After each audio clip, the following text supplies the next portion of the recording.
ถ้ามีวาสนานักก็จะได้อยู่เมินถ้ามีวาสนาน้อยต้องละเหเล่ร่อนไปที่อื่นแฮมไปป่าจ้าป่าเจ้อแฮม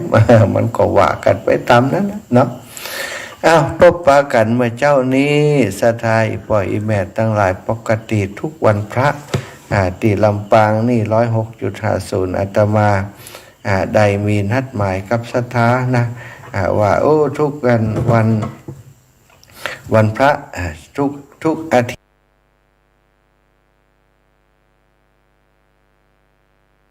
ธรรมเทศนาพื้นเมืองมาแสดงให้ศรัทธาญาติโยมได้ฟังเป็นธรรมชะตาปีเกิดซึ่งณตอนนี้ได้อยู่7ผูกไปแล้วศรัทธาวันก่อนได้เทศไปตอนวันพระเนาะวันพระนี่จำวันนี้แฮมกี่ค่ำวันนี้แฮม10 ค่ำเนาะวันพระก็8 ค่ำวันที่7ที่ผ่านมาอันนี้ก็บ่ห่างไกลต่อได้วันที่9อยู่ก็จะได้นำธรรมเทศนาชะตาปีเกิดผู้เกิดปีสงะมาเทศเป็นธรรมพื้นเมืองเพื่อสดับปฏิปัญญากับศรัทธาอีป่อยอีแม่ทั้งหลายในเครือข่ายคลื่นสีขาวของเฮาอีกครั้งหนึ่งเนาะหลายท่านก็อาจจะบ่มีโอกาสได้ฟังในวันที่อาตมาเทศน์วันก่อนเพราะว่าในเครือข่ายของลำปางอย่างเดียวอันนี้ก็ไปหลายตีเนอะปู้นะไปถึงเมืองฝางไปถึงตังแม่ขาจานเวียงป่าเป้าแล้วก็ไปถึงในพื้นที่ของตัวเมืองเชียงใหม่ลำปูนไปตั้งแม่แจ่มไปหนังหลายตีหลายแห่งเมืองปานก็ไปถึงรุ่นนี้เนาะทางเมืองปานก็ไปถึงยามเจ้านี้ก็ได้ฟังกันอยู่ก็ขออนุโมทนาบุญกับสถานีวิทยุทุกสถานีขอธรรมะสวัสดีเอาธรรมะมาเป็นบรรณาการมาสวัสดีให้อีพ่ออีแม่อยู่ดีมีสุขกันทุกผู้ทุกท่านเนอะฟังธรรมพื้นเมืองก่อนเนาะเพื่อจะได้มีเวลาเดี๋ยวก็จะช่วงหลังก็จะได้อูจากันถึงกิจกรรมงานที่ครูบาอาจารย์เครือข่ายคลื่นสีขาวของเฮาจะได้ทำกันในวันนี้เนอะศรัทธาทั้งหลายใครเกิดปีสงะเสร็จใกล้ใจเป่าสีใส่สงะสีใส่สงะแล้วปีสงะปีมะเมียปีม้าเนอะธรรมเทศนาพื้นเมืองเหนือเรื่องสุทนนี้ก็พระสุทนศรัทธาพระพุทธเจ้าเป็นพระโพธิสัตว์ชื่อเป็นพระสุทนในพระชาตินั้นก็มีนางกินนาลีนางมโนลาเนาะทางภาคใต้ก็จะมีการเรียกว่าเอาเรื่องนี้ไปประพันธ์เป็นบทรำบทร้องมโนลาของภาคใต้ก็ไปจากนิทานชาดกเรื่องนี้นะศรัทธาญาติโยมสัพพะทานังธรรมะทานังชินาติการทำบุญทำเป็นทานย่อมชนะการทั้งปวงสดับรับฟังต่อไปเนอะนะโมตัสสะภะคะวะโตอะระหะโตสัมมาสัมพุทธัสสะอิมังธัมมะเตสะนังสัทธาเชตวะเนวิหะรันโตเอกังภิกขุงอารัปภะคะเทสีสัทธาอันว่าสัพพัญญูพระพุทธเจ้าปางเมื่อสถิตสำราญอยู่ในเชตวานาอารามพระก็ผาลบยังภิกขุตนหนึ่งเป็นเหตุพระจริงปาวิตตติเทศนาธรรมดวงนี้แก่เราภิกขุทั้งหลายว่าอาทิเตเกียราภิกขเวอาทิตจาวังโสนามราชารัชังคาเรสี พิงกเวดูราภิกขุทั้งหลายในอาติตาล่วงแล้วยังมีตนแก่ว่าจืออาทิจจะวังโสกสุสะเวยเมืองอุตตรนครมีมเหสีชื่อจันตาก็มีแลยามนั้นพระโพธิสัตว์เจ้าก็ได้จุติลงมาเกิดในต้องแห่งนางจันตาเทวีก็มีแลกันว่าได้10 เดือนแล้วนางก็ผ่าสูตรลูกแก้วเป็นใจย้ำนั้นก็มีขุมคำมาบังเกิดได้4 ขุมก็มีอันแลพระญาตนเป็นพ่อจริงได้ใส่ชื่อลูกน้อยว่าสุทานากุมารว่าอันแลในกาละต่อมาเมื่อโพธิสัตว์เจ้าขึ้นใหญ่อายุได้16 ปีแล้วผู้เป็นปิตาพ่อเจ้าก็เฮือเจ้าได้สะเวยแต้นเมืองไปก็มีอันแลนาเกียรละดังได้หูมานี่ยังมีหนองน้ำใหญ่อยู่นอกปุเลียยังมีพญานาคาราชตนหนึ่งเจือจุมปูจิตตาอยู่หักษาหนองน้ำนี้ทัดนั่นก็ยังมีเมืองหนึ่งเจือปัญจนครว่าอันก็เกิดแห่งแรงมากนักเจ้าเมืองตั้งหลายก็หนีไปอยู่ยังเมืองอุตตรนครกันว่าพญาเจ้าเมืองนั้นหูเหตุก็มีใจโกธามากนักหมายจักปองกายยังพญานาคตนนั่นก็มีใจได้ใจยังพามานะผู้หนึ่งอันจบเวทมนต์มากนักไปข่มขู่พญานาคตนนั่นเฮอหนีไปจากศาลาน้ำหันแลอันว่าพญานาคตนนั่นกันถูกมนต์ข่มขู่สันนั่นก่อนนี้ละมิตรตนเฮอเป็นดังมนุษย์ผู้หนึ่งอยู่หิมหนองน้ำนั่นก็มีแล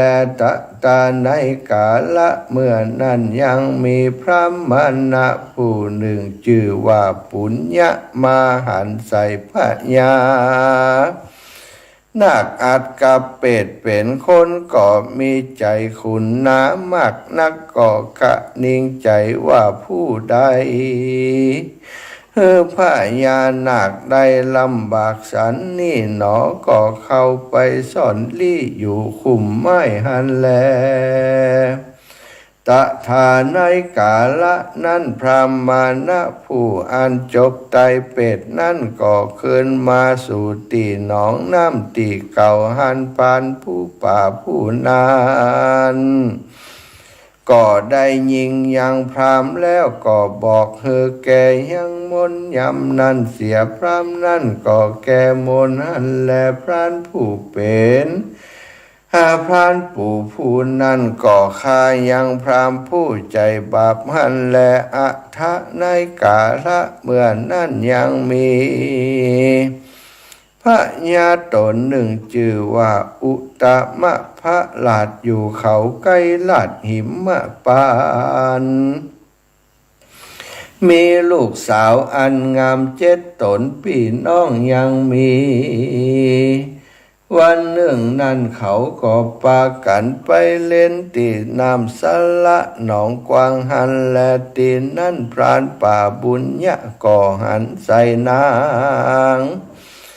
ตึง7 เล่นน้ำดังอันก่อมาคะนิ่งใจว่ากันกูได้นางนี้ไปถวายสุทานะกุมา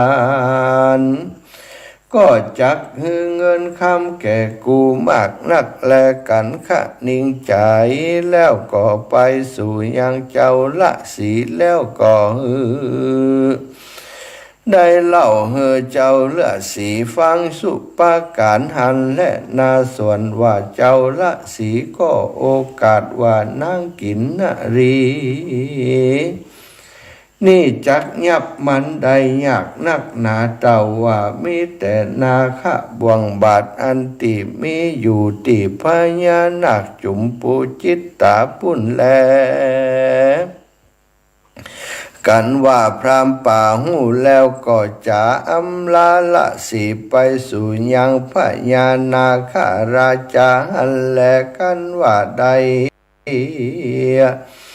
ไปหลอดยังพญานาคแล้วก็เล่าเรื่องฮือพญานาคได้หูจุประกันพญานาคก็มอบปัญยังนาคบวงบาท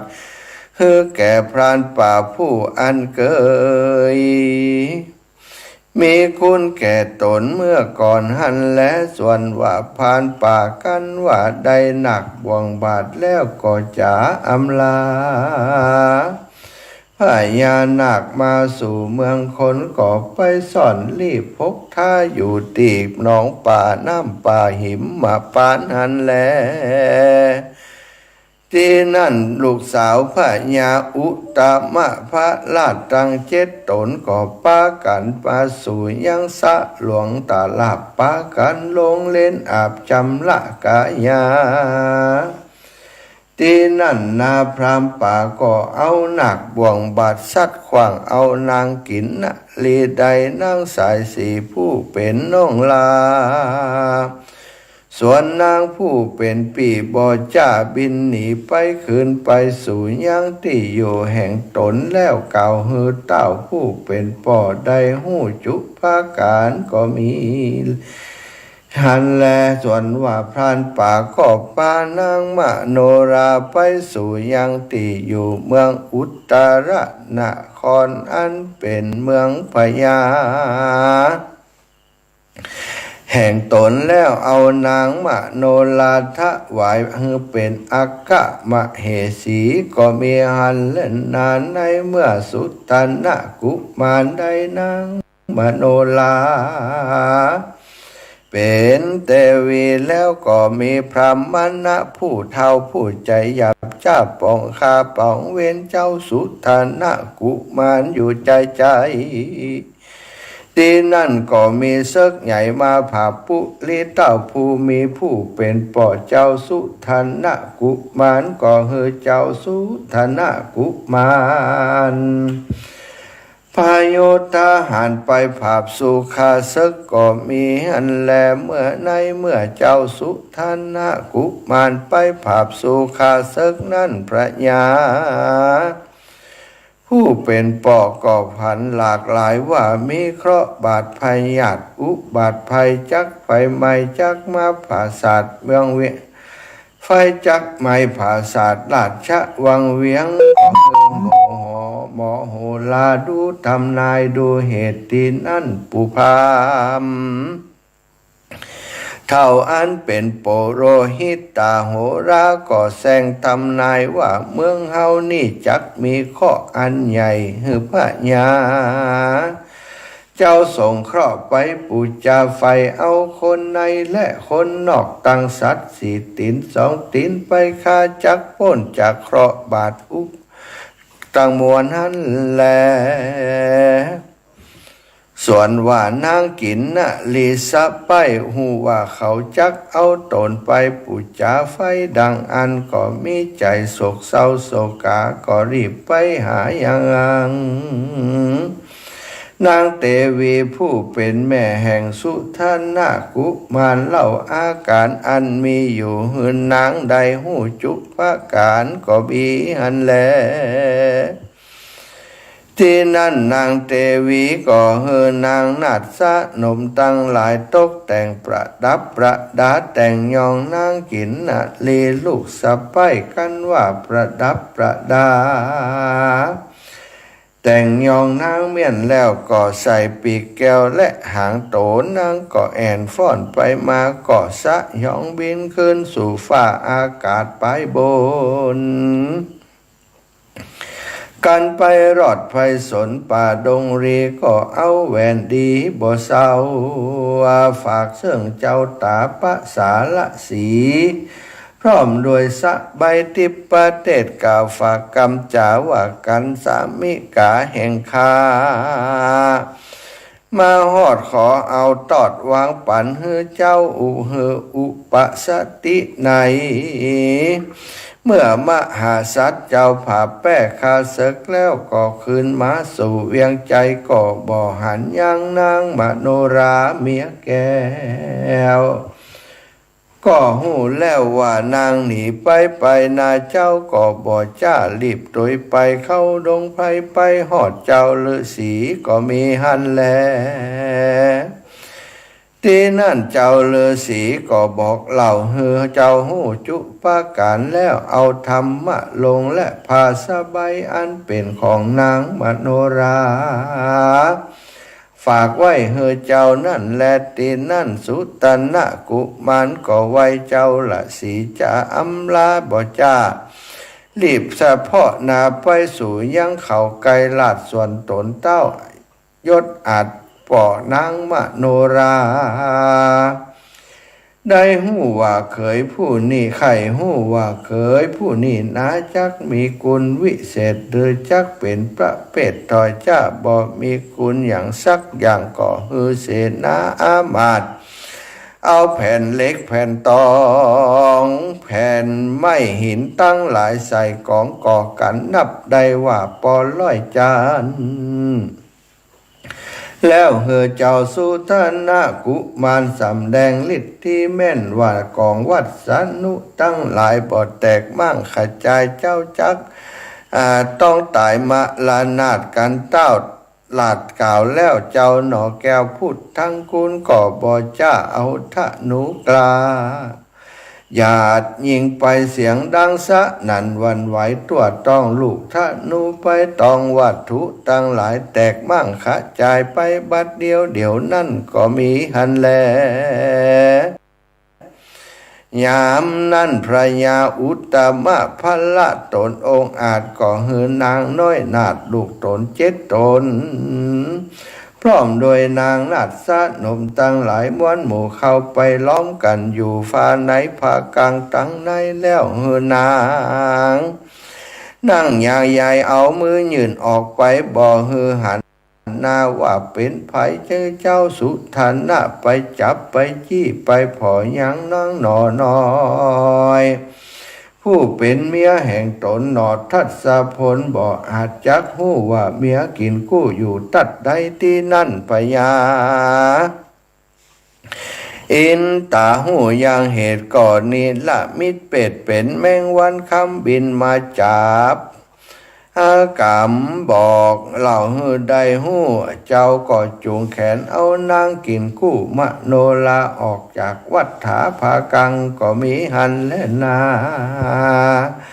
เตียนั่นพระยาอุตตมะตนองค์อาจก็เฮือเจ้าน้อยนาดสุทันนะกุมารได้สะเวยเมืองแก้วเป็นเต้าแตนเมืองไปเจ้าก็สั่งสอนเสนาอำมาตย์ทั้งหลายเฮือได้รักษาศีลฟังธรรมอย่าได้ขาดอย่าได้พระมาตั้งตานไป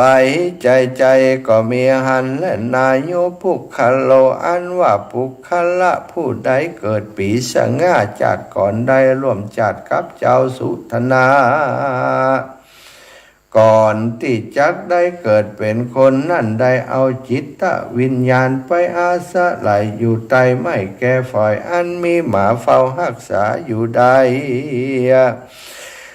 เจรจากันว่าเฮาจักอยู่ร่วมกันที่นี่บ่ได้เยี่ยวว่ากว่าพยะโลกาพยาทิพมาบิดเบียดเบียนเหตุนั่นเฮาควรหนีไปก่อนเต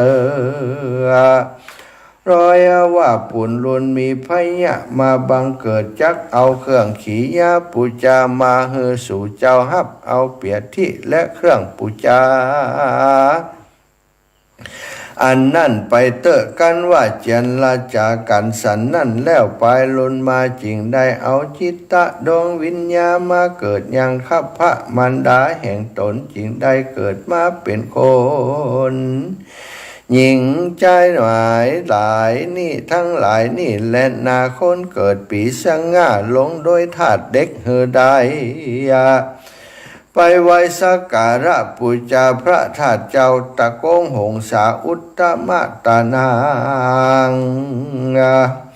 ยอดตานแห่งตนฮือได้สร้างยังธรรมะสุทันะเป็นตานธรรมะจัตตาแห่งตนยอดตานนั่นก็ฮือสร้างแต้นสังอาสนะของพระสงฆ์องค์สังฆเจ้าเป็นท่านก็จักมีพละอานิสงส์มากกว่างอามาภาละนิสงส์กว้างขวางมากนักจะแลแม่นจักผาธนาเอาสุข3ประการก็คือสุขอันมีในเมืองคนและในเมืองฟ้าสุขอันไม่นีในแหล่งลาเนระปานก็จักบันหือตานน้ำข้าวน้ำวัตถุพรำปัจจัยศีลดวงใส58มันคดแขวดรักษาภาวนาไปใจก็จักสมมักไฟจุอย่างจุประการบ่อยากจะแลนิทิตังขีญาสังวันนาวิเศษจากของเหตุจาตกะสุทนะจาตกะอันหย่อแควบก็บังคมสมเด็จศรัทธาตั้งหลายเนาะก็เป็นถือว่าเป็นฉบับย่อนะเรื่องของพระสุทนก็มีรายละเอียดเยอะยาวศรัทธาญาติโยมแต่อันนี้ก็มาเทศเป็นจำชะตาปีเกิดพอได้ทราบพอได้หู้แนวว่าพระสุทนเกิดขึ้นอย่างใดแล้วก็ได้ทำอะไรอย่างไว้เนาะซึ่งก็เป็นพระโพธิสัตว์ปางหนึ่งเมื่อพระพุทธเจ้ายังบำเพ็ญปารมีอยู่ในช่วงนั้นก็ถือว่าได้สร้างสมปุญญาปารมีมาหลายแสนมหากัปเนาะศรัทธาทั้งหลายก็โดยย่อ โดยย่อก็ได้จบลงไปเนอะก็เป็นเรื่องว่าตอนสมัยนั้นเมื่อพระพุทธเจ้าประทับอยู่ที่วิหารเชตวันก็ได้ปรารภภิกษุรูปหนึ่งเนาะก็เลยได้แสดงธรรมผูกนี่ขึ้นมาว่าในอดีตที่ล่วงแล้วไปนั้นมีเต่าพญาตนหนึ่งชื่อว่าอาทิตย์วังโสอาทิตย์จะวังโสวงของพระอาทิตย์จะเปิ่นเป็นเจ้านครเจ้าของเมืองอุตรนครมีเมียหรือว่ามาเหสีชื่อว่าจันตามาเหสีชื่อเมียงตา เมื่อชื่อเหมือนคนวันเฮาเนาะจันตาจันแก้วจันตาชื่อว่าจันตานอโพธิสัตว์เจ้าก็มาเกิดในท้องของนางจันตามเหสีอยู่ในท้องได้8-9 เดือน ก็ได้ประสูติการออกมาเมื่อพระโพธิสัตว์เจ้าเกิดออกมามีขุมคำเกิดขึ้นพร้อมกับเปิ่น4 ขุมด้วยกันพญาตนเป็นพ่อก็ได้ใส่ชื่อลูกน้อยว่าสุทนะกุมารวอัญชตะเหตุจากที่ขุมทรัพย์ได้เกิดขึ้นกับเปิ่น4 แห่ง4 ขุมเนื่องในการต่อมาเมื่อพระโพธิสัตว์ใหญ่นากาบาลอายุ16 ปีป่อของเปิ่นอาทิตย์จะวังโสนี่ก็ว่าลูกเต้าเป็นคนเก่งมีความรู้มีความสามารถก็เลยได้มอบหมายให้ปกครองไฟฟ้าประชาชีขึ้นครองเมืองแตนป่อเป็นตั้งแต่เป็นหนุ่มพุ่นละได้ครองเมืองแตนป่อคณะนั้นที่เจ้าสุทนะได้ครองเมืองแตนป่อนั้นก็ยังมีแม่น้ำใหญ่แม่น้ำบ่อน้ำใหญ่หรือว่าสระน้ำสถานอยู่นอกบุรีนอกนครอุตรนครนั้นแล้วในสระน้ำก็มีพญานาคตนหนึ่ง ชื่อว่าจุมปูจิตตาชื่อจุมปูจิตตาว่าอยู่รักษาหนองน้ำนั้นพญานาคอยู่รักษาที่หนองน้ำนั้นแล้วก็อยู่ทัดจากหนองน้ำนั้นไปก็มีเมืองหนึ่งชื่อว่าปัญจนครปัญจก็5นครตั้ง5เนาะอันมีก็เกิดความแห้งแล้งเจ้าเมืองทั้งหลายก็หนีไปอยู่เมืองอุตรนครนี่เจ้าเมืองทั้งหลายก็หนีบ้านหนีเมืองนั้นไปอยู่อุตรนครพญาเจ้าเมืองนั้นก็รู้ว่าเจ้าเมืองหนีไปอยู่อุตรนครเพราะว่าบ้านเมืองของตัวแห้งแล้งก็ไปใส่โตดว่าพญานาคนั้นนะพญานาคตนที่อยู่ที่สะกวางหนองใหญ่นั้นมันบันดาลให้เกิดภัยแล้งขึ้นที่เมืองของตัว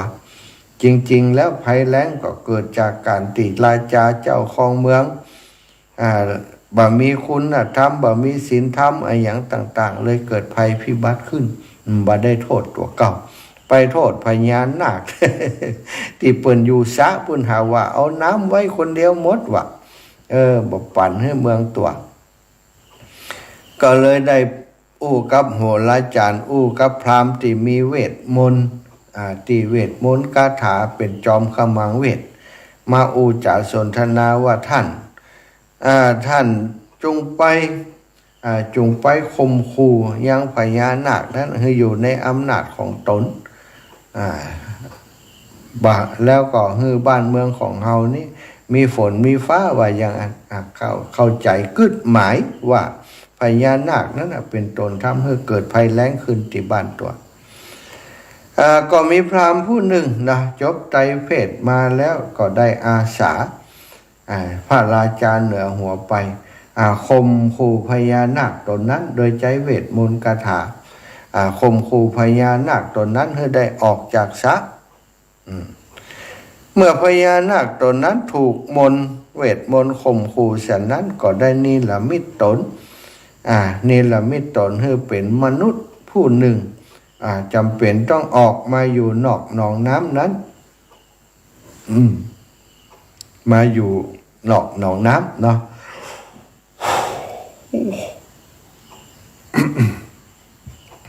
ในการนั้นก็มีพราหมณ์ผู้หนึ่งชื่อว่าพรานบุญ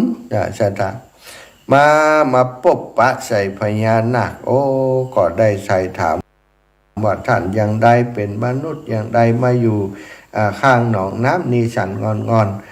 บ่มีเปื่อนบ่มีฝูงบ่มีปีบมีน้องท่านยังอัตภาพเพื่ออยู่ได้อย่างใดพญานาคติดแถลงเป็นมนุษย์แล้วก็ได้เล่าความทั้งหมดให้ฟังอันพานบุญนี่ก็ใจเป็นบุญเป็นกุศลสงสารนั้นพญานาคเพราะว่าปกติเปิ้นอยู่ในน้ำอันนี้มาแปลงร่างเป็นคนซ่อนตัวอยู่ข้างสระน้ำได้รับความลำบากก็ได้มีเมตตาคุณนาพานบุญนี้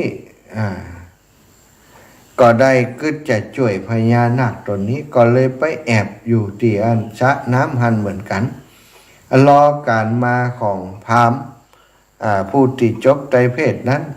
พอพราหมณ์นี้จะต้องมาสาธยายมนต์มาท่องมนต์ข่มขู่พญานาคอยู่เป็นประจ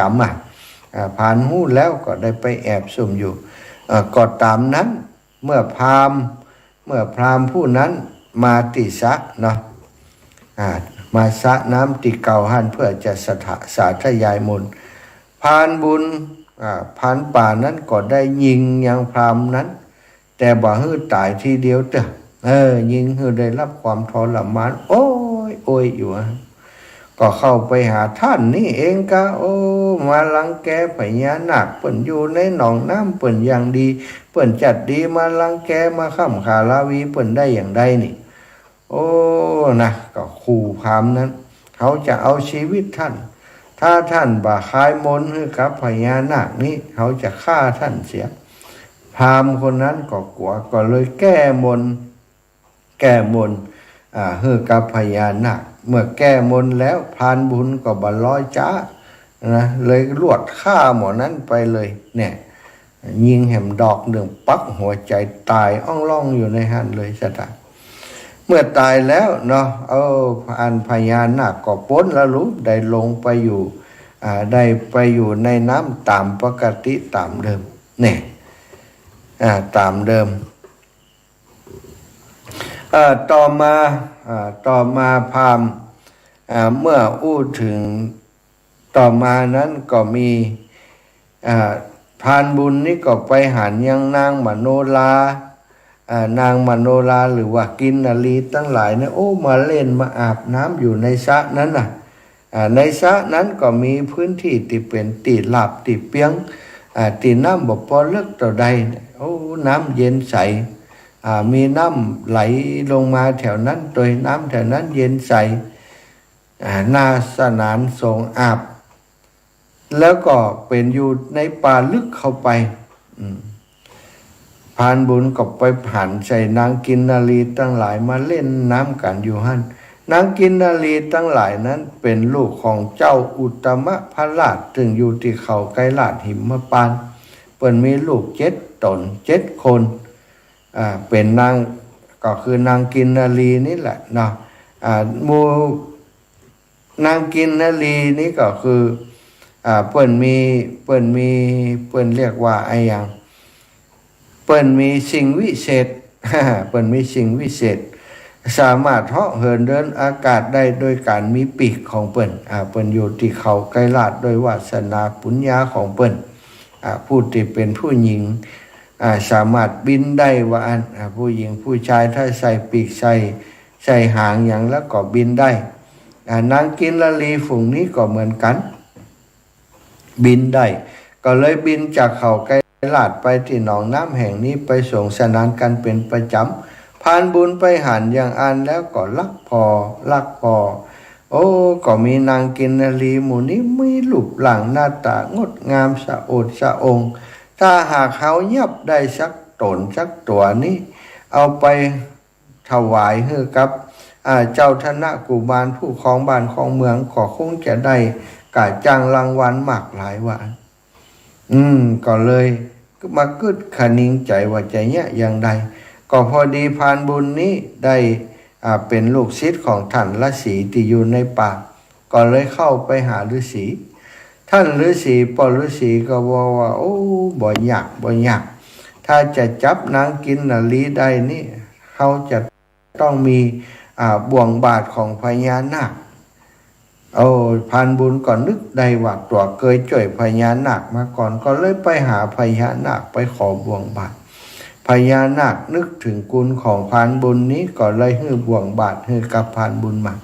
พานบุญก็เอาบ่วงบาทนั้นไปติดท่าน้ำเมื่อนางกินนารีมาเล่นน้ำเผลอตัวอยู่พานบุญก็จ้องบ่วงบาทนั้นไปใส่นางกินนารีตัวหนึ่งก็กลายเป็นนางกินนารีผู้น้องสาวสุดท้องชื่อนางมโนราว่าอันสถาน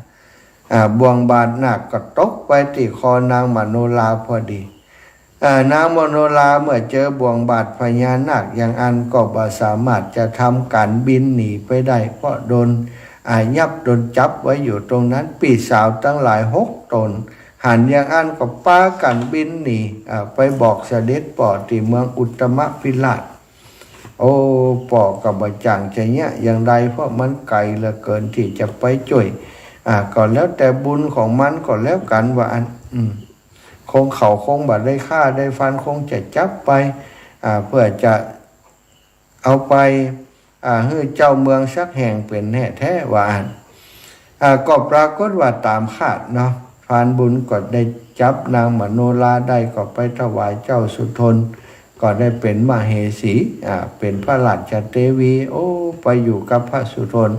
ก็ฮักแปลงกันโดยบุญเก่าที่ได้พบปะกันหันพบก็ฮักกันทันทีแน่สถาอยู่ด้วยกันมาพอดีก็มีเสนาอามาตย์ที่อิจฉาริษยาเจ้าสุทนแล้วก็นางมโนราที่มีความสุขหันเปิ่นมีความสุขแล้วก็ทุกข์ใจ คนอิจฉาคนริษยาก็เลยได้หาเหตุจากกันแกล้งเจ้าสุทนกับนางมโนราตลอดมาก็พอดีว่ามีจังหวะหนึ่งมีข้าศึกมาประชิดเมืองพระเจ้าอยู่หัวก็ฮื้อ สุทนซึ่งเป็นผู้ปกครองเมืองอยู่ในขณะนั้นเนาะไปปราบข้าศึกศัตรูเจ้าสุทนะกุมารก็ไปปราบข้าศึกศัตรูฝ่ายตั้งหลังนี้ก็พระเจ้าอยู่หัวได้ฝันบดีฝันว่าเกิดไฟไหม้บ้านไหม้เมืองน่ากลัวสยดสยองก็ถามปุโรหิตตาจารย์ตั้งหลายเขาก็บอกว่าบ้านเมืองจะมีข้อต้องสะเดาะข้อด้วยการฆ่าคนฆ่าสัตว์เป็นปุจจาเป็นพรีกรรมและหนึ่งในนั้นก็ต้องฆ่านางมโนรานี่โดยเนี่ยนำเหตุเพศภัยมาสู่บ้านสู่เมืองหวานเมื่อนางมโนราจะถูกฆ่าก็เลยได้ไปร้องขอกับพระเทวีผู้เป็นแม่ของเจ้าธนะกุมารเป็นแม่ยายก็ได้ไปอู้กับพระเทวีก็สงสารนางบอกว่าไหนๆก็จะตายแล้วก็ขอใส่ปีกใส่หางให้เพลิดเพล้วกำเถอะจะได้ไล่ล้ำให้เสด็จแม่ได้ดูเป็นบุญตาจากนั้นก็จะได้ตายสมปรารถนาที่อันเปิ่นจะเอาไปฆ่านั้นนะอำมาตย์ทั้งหลายก็บ่ได้เฉลียวใจพระนางเทวีผู้เป็นแม่ก็บ่ได้พูดหยังก็ประดับประดาลูกสาวให้งดงามแต่งองค์ทรงเครื่องคืองามนางเมื่อแต่งองค์ทรงเครื่องแล้วก็ได้ร่ายรำได้ร่ายรำนะปกติแล้วเปิ่นจะบ่ได้ใส่ชุดนั้นนะถ้าใส่ชุดนั้นก็จะหนีค่ะเปิ่นเอาซ่อนไว้ลูกพอได้หลายลำไปมาจนหมดทุกฐานแล้วกะสยองขึ้นบนอากาศบินไปต่อหน้าต่อตาไปกลับไปยังเขาไกรลาดแต่ก่อนจะไปเขาไกรลาดไปแวะหาท่านฤาษีนั่นนางก็ไปหาฤาษีเหมือนกันนี่นางก็ได้ไปหาฤาษีแล้วก็เอาของดีไปฝากให้กับติปอฤาษีไว้ของดีไปฝากติปอฤาษีไว้แล้วก็บอกว่าถ้าสามิกาของตนมาที่นี่นั้นนะก็ขอให้ท่านฤาษีนี่เอาของมูนี้ไปให้เปิ้นจิม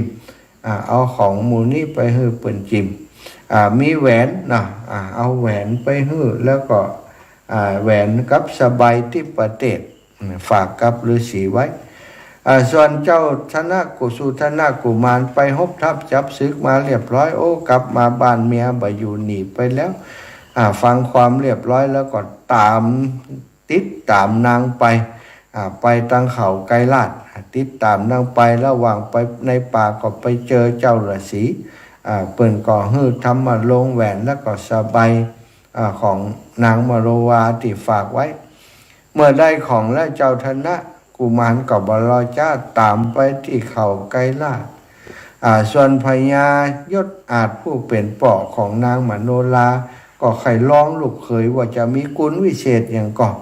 เลยคือเขาเอาหินเอาเล็กเอาไม้เอาอย่างมาวางทับประตูหั่นเป็นร้อยจันวะขวางประตูไว้ถ้าเจ้าธนะกุมารมีวิชาก็เข้ามาได้ถ้าบ่มีวิชาก็เข้าไว้บ่ได้เหี่ยอยู่ทั้งนอกกันอีหลังบ่ให้เข้าเจ้าธนะกุมารเมื่อไปถึง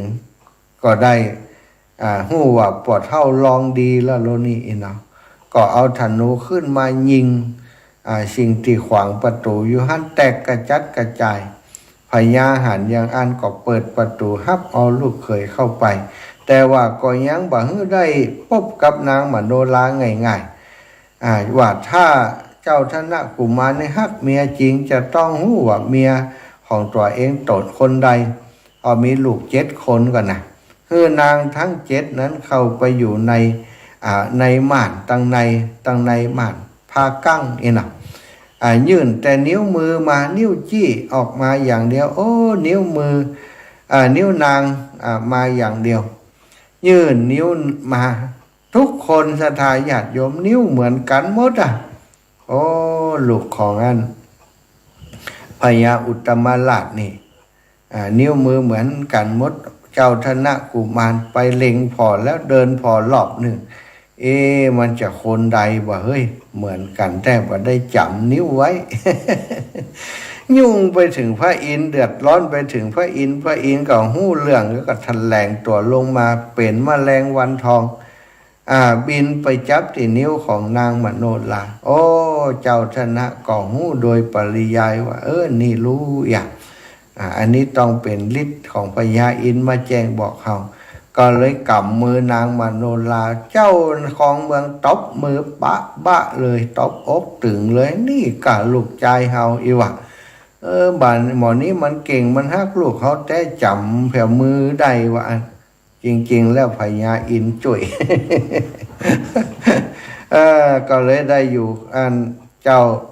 เสด็จป่อของนางมโนลาก็เลยได้ฮือเจ้าสุทนะเนี่ยของแมงเมืองแตนเมืองที่เขาไกลลาดแตนตันนั่นจะตายญาติโยมทั้งหลายเนี่ยคนดีตกน้ำบ่ไหลตกไฟบ่ไหม้ได้รับภัยอันตรายอย่างใดก็มีอันได้ช่วยเหลือตลอดนะนี่คือเรื่องของสุทนะนะเป็นธรรมชะตาปีเกิดคนเกิดปีชะงะฮือธรรมเอาธรรมสุทนะเนี่ยตาลเป็นธรรมปีเกิดแล้วก็ธาตุเล็กคนเกิดปีชะงะนี่ธาตุเล็กกว่าตาลธรรมสุทนะกุมารแล้วก็ถ้าจะสร้างอย่างเป็นตาลก็สร้างธรรมะสร้างธรรมะเป็นตาลธรรมะที่เป็นใจเตดนั่นศรัทธาเรียกว่าธรรมะ เป็นตาลหรือจะว่าเป็นตังอาสนะสงฆ์ก็ได้เนาะเป็นอาสนะสงฆ์แบบนั้นก็ได้เป็นแยงเป็นตังยังก็ได้คนเกิดปีชะง่าเนอะถ้าจะไหว้พระธาตุก็ตะโกงหงสาพุ่นที่อยู่ที่พม่าพุ่นนะนี่พระธาตุประจำปีเกิดของคนเกิดปีชะง่าเนาะเอาแล้วศรัทธาญาติโยมได้แสดงธรรมพื้นเมืองจบลงไปทำคนเกิดปีชะง่าทำเทศนาพื้นเมืองโอ้พอเวลาแล้วเนาะก็จะปั่นเวลาขึ้นหน่อยหนึ่งใครที่ยังบัดรับเถื่อตอนนี้นะฟังไปรับไปก็ว่าไปเถอะนะรับก่อนแล้วไปทำรับเถื่อก็โทรมาอาจจะเปิดสายสัก10 นาทีก็แล้วกันนะ0808844173โทรมาได้เลย0808844173ชั่วโมงต่อไปชั่วโมงหลังจะได้นำเรื่องราวที่ครูบาอาจารย์คลื่นสีขาวของเฮาจะทำกิจกรรมในวันนี้กิจกรรมอะไรนะเดี๋ยวจะมาเล่าให้ฟังเนอะวันนี้ท่านอาจารย์พระครูอภิวัฒนวิกรมและครูบาอาจารย์ที่จัดรายการด้วยกันในคลื่นสีขาวเฮา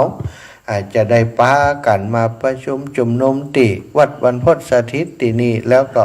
จะไปที่วัดบุญญาวาสไปเนี่ยอย่างเดียวก็อูกันเนาะ0808844173ใครจะเป็นผู้โชคดีรายแรกมาแล้วแม่จันศรีสุขาเมืองฝางมาถึงก่อนเปิ่นรุ่นนี่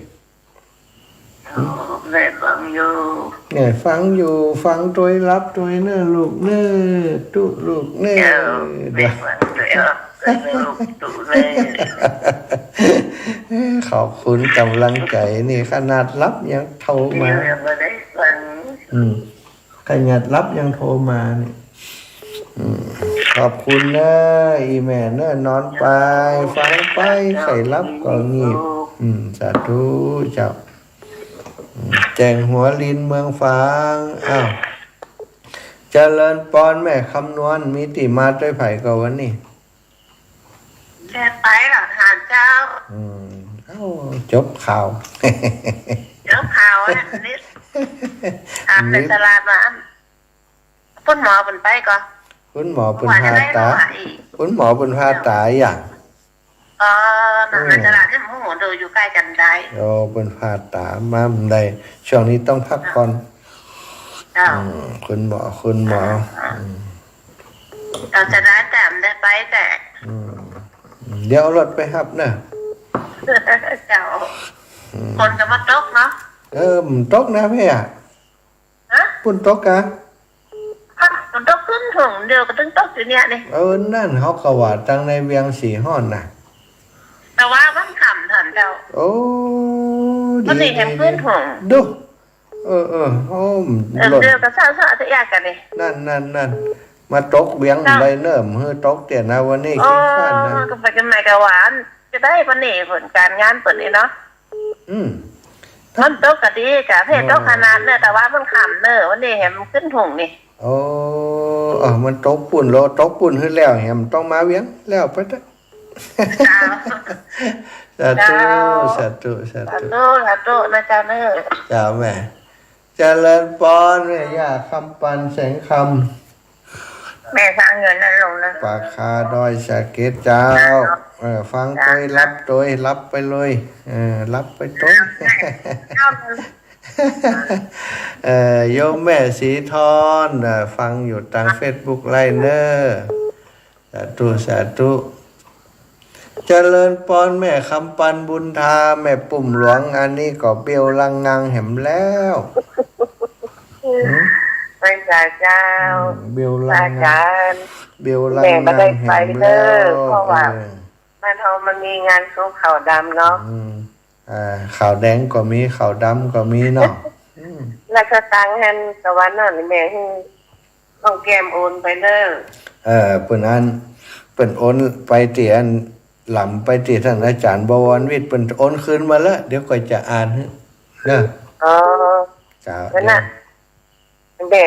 คือน้องแกมโอนไปแล้วก็เพราะว่าไม่ได้ไปเนาะ จ้า อันหลังพบกันใหม่เนาะ สาธุโยมแม่ เฮ้ยสายเจ้าการนมัสการ จ้าพี่น้องแม่ปุ่มหลวงโอ้ตื่นเจ้าเหมือนกันลูกคนลำปางนี่แม่นวลยอดคำปานกำแพงหินโยมแม่ยังได้พ่องกาแฟได้เก็บแล้วยัง ยังเจ้า ยังกะเพียวแล้วเนาะเริ่มเพียวหญ้าเพียวหยังแล้วเนาะ เจ้าก าแฟ ตก จ้า ทุกวันนี่นะ ตกกะ เจ้า ลำปางสบายมากเนอะตัดนี่ดับปิงนะแต่สีห้อนเสียวอะละเหมือนกันห้อนอย่างนี้นะ พอจะไปให้มันตกเราวันนี้นะเนาะ ตกจัดแล้วใครตกกันตกมันแรงพุทธฟังเปล่า ขอเรื่องการเรื่องงานกันเนาะ ขี้ข้านให้เปิ่นมาเปียฟ้าเปียฝนนี่ จ้า เจ้า ขอบคุณย่านะ จ้าเป็นกำลังใจให้ลูกนะ สาธุบุญรักษาจากกำแพงหินนะแม่นวลยอดคำปันกำแพงหินนะเอ้าศรัทธาญาติโยมนาตีซีแล้วนะช่วงนี้ก็พักสักครู่หนึ่งก็แล้วกันเนาะเอาศรัทธาเดี๋ยวก็พบกันในชั่วโมงหลังเอาเนาะ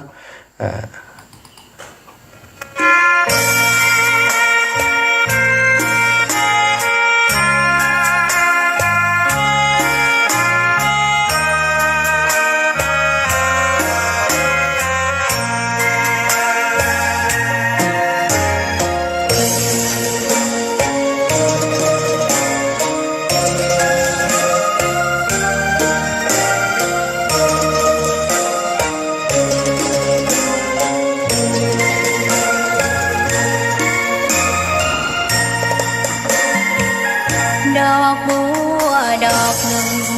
พึงใจไว้เพื่อบูชาแด่องค์พระศาสดาสัมมาสัมพุทธเจ้ามีความงามเงียบไม่เปรียบเทียบเขาเทียบเราไรมองไม่งามช่างเขาแต่เจ้าก็คือดอกบัวด้วยความสัตย์ซื่อยึดถือความดีเป็นหลักใครรักไม่รักก็ไม่จมปลักมองมัวเมื่อโผล่พ้นน้ำก็เห็นความงามในตัวไม่ยึดติดในต้มชั่วขอเป็นดอกบัวดอกเดียวใครไม่มองว่าบัวงามเด่นแต่บัวก็เป็นดอกบัวทุกวันอย่างนี้ไม่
เฝ้าคอยคนที่ใจบุญมาโอบเอื้อเกื้อกูลรู้ค่าของบุญเก็บบัวขึ้นมาเพื่อสร้างความดีและสร้างบารมีดังว่าใช้ดอกบัวนี้บูชาพระสัมมาสัมพุทธพระองค์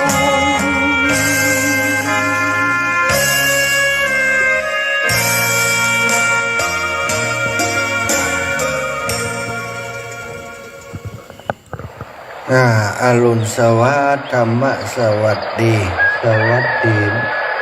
ยามเจ้าของวันที่9นะวันจันทร์ที่9เดือนตุลาวันนี้ศรัทธาญาติโยมก็คงจะจำกันได้ว่าครูบาอาจารย์ได้นัดหมายมาร่วมบุญกาลวะงานศพนะงานศพร่วมบุญกาลวะศพของพระเดชพระคุณหลวงปู่สรีระสังขารของหลวงปู่พระราชธรรมาลังการจันกตะปุญโยนะซึ่งได้ถึงแก่การมรณะไปเมื่อวันที่13เดือนก่อนนู้นนะเดือนกันยาเนาะศรัทธาญาติโยมทั้งหลายมาฮอดมาเติงมาถึงวันนี้ก็เป็นเวลาหลายวันมาแล้วเนาะ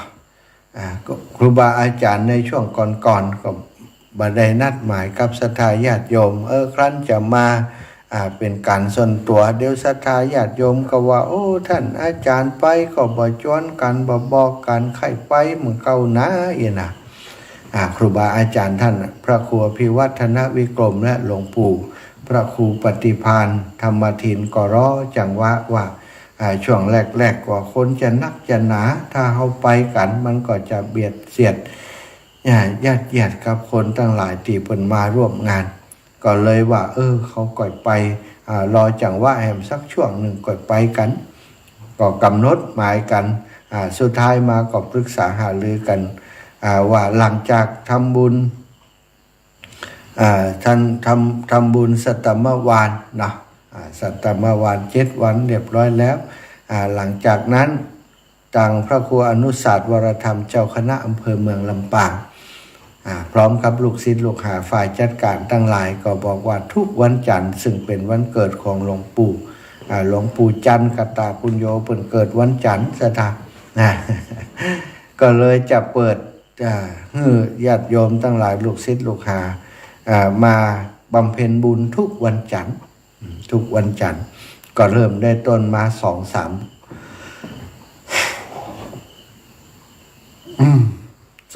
จันทร์แล้วเนาะเมื่อตั้งครูบาอาจารย์เปิ่นได้ทราบว่าเปิ่นเปิดทุกวันจันทร์ก็ว่าเป็นเลิกงามยามดีวันจันทร์เฮาสักวันหนึ่งเขาจะได้มากันสุดท้ายก็ได้กำหนดในวันที่9ซะนะก็คือวันเนี้ยนะวันที่9นัดหมายกันไว้แล้วว่าจะมาร่วมบำเพ็ญกุศลเนื่องในงานศพของพระเดชพระคุณหลวงปู่พระราชธรรมาลังการเนาะศรัทธาญาติโยมทั้งหลายหลายคนก็คงจะรู้จักเนาะรู้จักพระเดชพระคุณหลวงปู่พระราชธรรมาลังการพอสมควรแล้วหลวงปู่นั้นเป็นผู้ที่มีวิสัยทัศน์มีความเมตตามีความตั้งอกตั้งใจ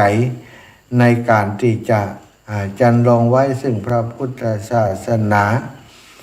โดยเฉพาะในเรื่องของการของด้านการศึกษาของพระสงฆ์องค์สังฆเจ้าเนาะหลวงปู่นั้นได้พยายามทำพัฒนาวงการพระสงฆ์เนี่ยโดยเฉพาะในเรื่องเกี่ยวกับการศึกษามาโดยตลอดตั้งแต่เปิ่นบวชเป็นสามเณรนะศรัทธาญาติโยมหลวงปู่นี่เมื่อเป็นสามเณรแล้วนะเปิ่นก็ได้เรียนตอนนั้นเปิ่นบวชอยู่ที่วัดศรีหมวดเก่าเป็นสามเณร บวชเนรแล้วเพิ่นก็ได้ห่ำเฮียนเนาะได้เฮียนบาลีได้เฮียนไอ้อย่างต่างๆจนสุดท้ายเพิ่นก็ไปเฮียนอยู่ที่กรุงเทพมหานครไปเฮียนอยู่ที่กรุงเทพมหานครเพิ่นไปเฮียนเนาะเดี๋ยวขอดูหน่อยหนึ่งเนอะไปเฮียนอยู่ที่กรุงเทพมหานครไปเฮียนตึงบาลีไปเฮียนตึงตังโลกโดยตังโลกนั้นหลวงปู่ได้ไปเฮียนปริญญาตรีพุทธศาสตร์บัณฑิตปริญญาตรีอยู่ที่มหามกุฏราชวิทยาลัยนะหลวงปู่เป็นพระมหานิกายแต่ไปเฮียนกับพระธรรมยุทธ์สาเหตุที่ไปเฮียนท่านบอกว่าไปเฮียนมหามกุฏนี่กาเทอมมันฟรีว่า ใครประหยัดเลยจะไปเฮียนนะเป็นศิษย์เก่ามหามกุฏราชวิทยาลัยเมื่อเฮียนจบจากทางกรุงเทพหลวงปู่ก็ได้กลับมาพัฒนา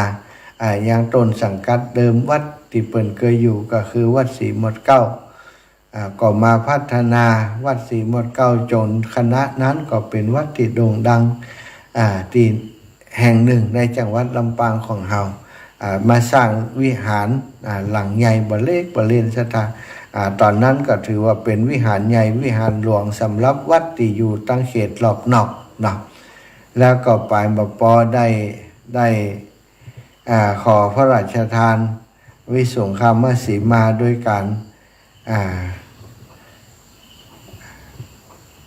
กราบทูลเชิญนะกราบทูลเชิญพระบาทสมเด็จพระเจ้าอยู่หัวรัชกาลที่9ได้มาที่วัดศรีหมดเก้าเนาะได้มาเรียกว่ายกชัดเจ้าฟ้าใบลากายกชัดของวิหารหลวงวัดศรีหมดเก้าปีอย่างอาตมาจำมาได้แต่ก็ถือว่าบัจจัยเรื่องธรรมดาการที่จะ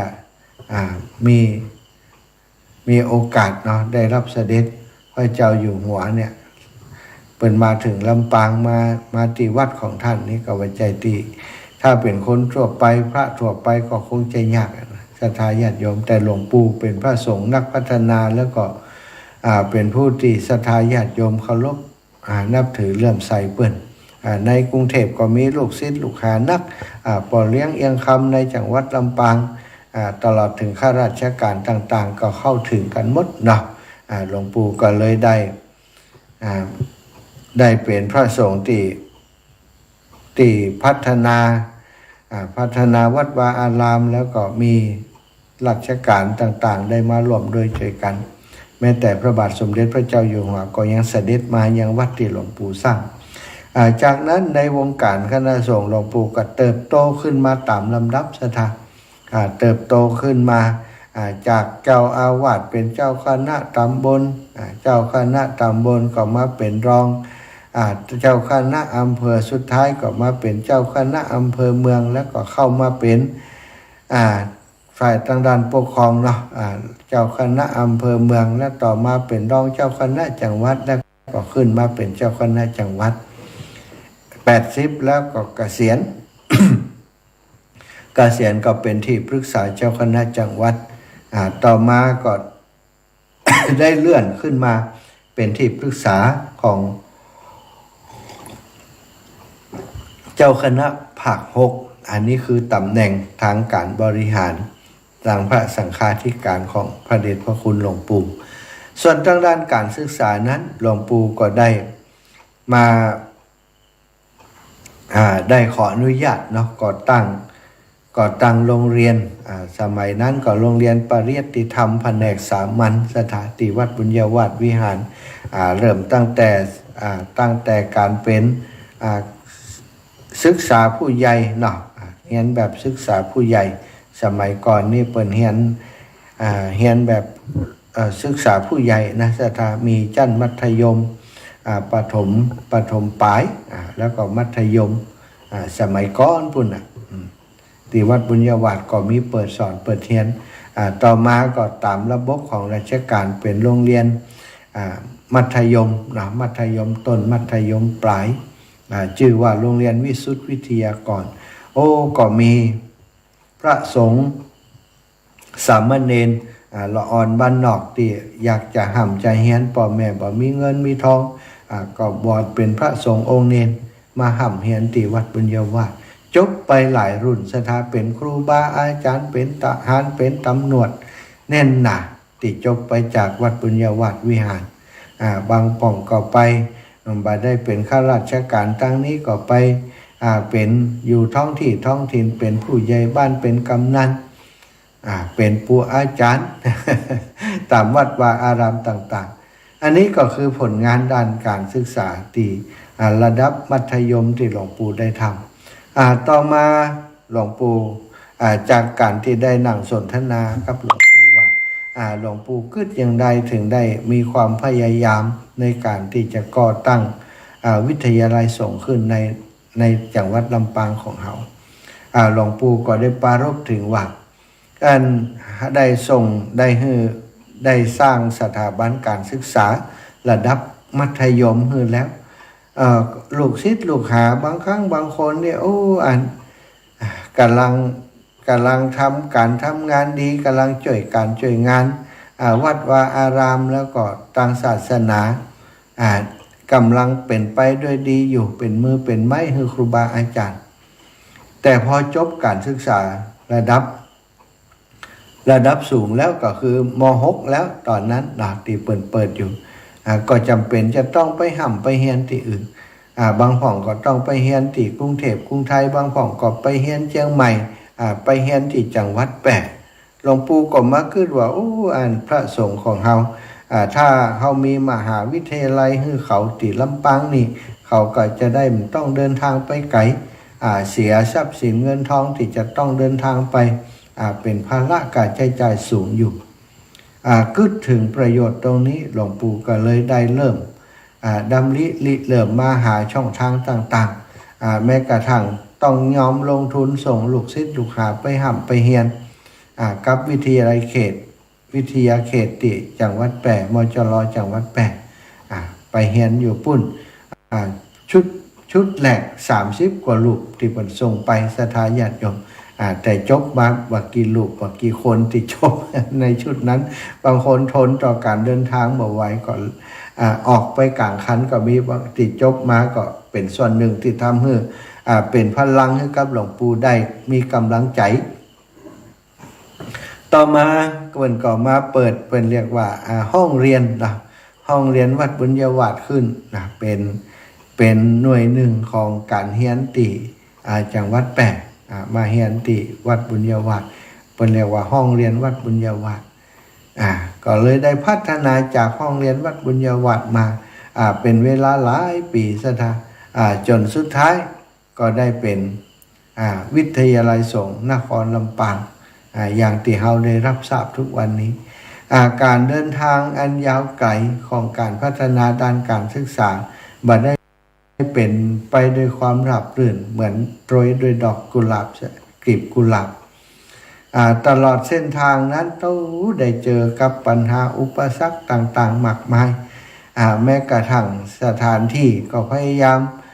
ตอนนั้นเป็นโรงเรียนวิสุทธ์เมื่อเป็นห้องเรียนวัดบุญยวาสแล้วก็จำเป็นต้องย้ายโรงเรียนวิสุทธ์ไปอยู่ที่อื่นกว่าจะได้สถานที่ตั้งก็ลำบากเมื่อเป็นห้องเรียนวัดบุญยวาสแล้วก็พยายามขยับขึ้นมาให้มีมาตรฐานขึ้นเพื่อจะเป็นวิทยาลัยสงฆ์นครลำปางให้ได้ใช้เวลาหลายปีสถาญาติโยมกว่าที่จะตั้งเป็นมหาวิทยาลัยจุฬาลงกรณราชวิทยาลัยได้ดำริเริ่มของหลวงปู่เริ่มแรกเนี่ยเมื่อชาวบ้านได้ประกอบวันที่14เดือนพฤษภาคม2544พุ่นนะนี่คณะสงฆ์และคณะศรัทธาจังหวัดลำปางได้ประกอบพิธีเปิดโครงการห้องเรียนวัดบุญยวาสอย่างเป็นทางการโดยมีพระเดชพระคุณพระราชคุณาภรณ์เจ้าคณะจังหวัดลำปางประธานที่ปรึกษาการขยายห้องเรียน เป็นประธานในพิธีได้มีข้าราชการพ่อค้าประชาชนจังหวัดลำปางได้ให้เกียรติมาร่วมเป็นจำนวนมากในปีการศึกษา 2554 มีพระภิกษุสามเณรเข้ารับการศึกษา 35 รูปโดยส่งเข้ารับการศึกษาที่มหาวิทยาลัยจุฬาลงกรณราชวิทยาลัยวิทยาเขต8เนาะแล้วก็ต่อจากนั้นสภามหาวิทยาลัยจุฬาลงกรณราชวิทยาลัยในเข้าประชุมครั้งที่ 3 2545 วันที่27 45มีมติให้ขยายห้องเรียนมหาวิทยาลัยจุฬาลงกรณวิทยาเขต8ไปที่วัดบุญยวาสวิหารอำเภอเมืองจังหวัดลำปางอันนี้ครั้งแรกเนาะที่ได้ขยายเข้ามาและได้การเปิดเรียนปริญญาตรีหลักสูตรพุทธศาสตร์บัณฑิตสาขาวิชาศาสนาแก่พระสังฆาธิการครูสอนปริยัติธรรมและภิกษุสามเณรทั่วไปตั้งแต่ภาคการศึกษาที่1ปีการศึกษา 2545 เป็นต้นมาปัจจุบันห้องเรียนวัดบุญยวาสวิหารได้มีการเรียนอยู่4สาขาด้วยกันเปิดการศึกษาในหลักสูตรพุทธศาสตร์บัณฑิต4สาขาวิชาหลักสูตรประกาศนียบัตรสาขาวิชาศาสนาสาขาวิชาพุทธศาสนาสาขาวิชารัฐศาสตร์การปกครองสาขาวิชาการสอนพระพุทธศาสนาหลักสูตรประกาศนียบัตรการบริหารกิจการคณะสงฆ์ปบสหลักสูตร1 ปีบริการจัดการศึกษาภายใต้ปรัชญาการศึกษาที่ว่าจัดการศึกษาพระพุทธศาสนาบูรณาการกับศาสตร์สมัยใหม่พัฒนาจิตใจและพัฒนาสังคมเริ่มก่อตั้งขึ้นมาโดยความยากลำบากเนาะศรัทธาญาติโยมกว่าจะสุดท้ายก็จนได้มาเป็นวิทยาลัยสงฆ์นครลำปางก็ด้วยปารมีธรรมความตั้งอกตั้งใจของพระเดชพระคุณหลวงปู่พระหลักธรรมาลังการที่ได้เป็นลักยึดคือกับลูกศิษย์ลูกหาได้เกาะได้ยึดได้เป็นจอมทัพในการนำให้เกิดสถาบันการศึกษาขึ้นในจังหวัดลำปางอย่างที่เฮาได้รู้จักได้ยินชื่ออยู่ในปัจจุบันและเมื่อมีวิทยาลัยสงฆ์นครลำปางแล้วหลวงปู่ก็ได้บอกให้ลูกศิษย์ลูกหาดำเนินการจัดตั้งสถานีวิทยุเป็นสถานีวิทยุวิทยาลัยสงฆ์นครลำปางขึ้นซึ่งในหลายที่หลายแห่งที่เปิดมีวิทยาลัยสงฆ์เปิดก่อตั้งเช่นเดียวกันส่วนกลางก็ส่งเสริมหลวงปู่ก็เลยได้ให้ลูกศิษย์ลูกหาไปขออนุญาตก่อตั้งสถานีวิทยุวิทยาลัยสงฆ์นครลำปางขึ้นก็คือ 106.50 เมกะเฮิรตซ์ซึ่งออกอากาศอยู่ในขณะนี้ตอนที่อาตมาภาพได้มาอยู่รับใช้หลวงปู่อยู่ที่อุทยานธรรมพระสุนทรมุนีก็ได้ปรารภถึงการจัดได้การตั้งวิทยุเป็นโอกาสในการให้ศรัทธาญาติโยมได้มีโอกาสฟังน้ำฟังธรรมแล้วก็เป็นการประชาสัมพันธ์กิจกรรมของตั้งพระสงฆ์องค์สังฆเจ้าต่างๆก็ได้ขออนุญาตหลวงปู่ให้ได้ประชุมคณะทำงานทีมงานของสถานีวิทยุซึ่งก็มีดร.จิรศักดิ์ ปันลำเป็นผอ.สถานีเปิ้นก็เรียกประชุมกันอาตมาภาพก็ขอเวลาเปิ้น19 ถึง 22 นาฬิกาได้จัดรายการตั้งธรรมะส่วนช่วงเวลาอื่นๆตอนนั้นยังบ่ได้ขอเปิ้นแล้วพอดีช่วงที่อาตมาจัดก็ได้มีครูบาอาจารย์ที่คลื่นสีขาวได้มีโอกาสเชื่อมสัญญาณกับ 106.50 เมกะเฮิรตซ์มาออกอากาศตั้งลำปางทำให้สถานีวิทยุ 106.50 มีคนติดตามรายการธรรมะนักขึ้นต่อมาครูบาอาจารย์พระสงฆ์เผยแผ่พระพุทธศาสนาจังหวัดลำปางก็ได้หันประโยชน์หันโอกาสในการเผยแผ่ตรงนี้ก็ได้มาทำงานร่วมกันทำให้องค์กร พระนักจัดรายการ 106.50 ได้มีคนจัดรายการเพิ่มขึ้นโดยการนำของท่านอาจารย์พระมหานพดลสุวรรณเมธีแล้วก็ตอนนั้นก็คือท่านพระครูสิริธรรมบัณฑิตเป็นผอ.วิทยาลัยสงฆ์อยู่ในขณะนั้นก็หันดีหันงามจัดการประชุมจัดการให้ความรู้เรื่องการจัดรายการแล้วก็จัดพระสงฆ์นักเผยแผ่มาร่วมจัดรายการโดยที่สถานีวิทยุ 106.50 ทำให้ตั้งแต่วันนั้นเป็นต้นมาเนาะสถานรายการธรรมะก็รุ่งเรืองเฟื่องฟูในจังหวัดลำปางของเฮามีการถ่ายทอดมีการออกอากาศตั้งแต่เจ้านะตี 3ไปถึง 8-9 นาฬิกาจากนั้นก็เป็นภาคบันเทิงไปถึงเที่ยงถึงบ่ายตอนบ่าย 13 นาฬิกาปัจจุบันนี้13ถึง15ถึง17 นาฬิกาก็มีรายการธรรมะแล้วก็ยาวไปจนถึง22 นาฬิกาอันนี้ก็เป็นคุณูปการที่หลวงปู่ได้สร้างไว้ให้กับหมู่เฮาทั้งหลายได้เป็นประโยชน์กับหมู่เฮาทั้งหลายศรัทธาอีปอยอีแม่ฉะนั้นครูบาอาจารย์ในเครือข่ายคลื่นสีขาวโดยท่านพระครูอภิวัฒนวิกรมก็มาปรารภเหตุถึงเรื่องนี้ก็เลยได้นัดหมายกันอูจากันเนาะอย่างที่ท่านอาจารย์เพิ่นได้แจ้งไปใน Facebook เนาะของท่านแล้วก็ในช่องทางอื่นๆเพื่อจะแจ้งให้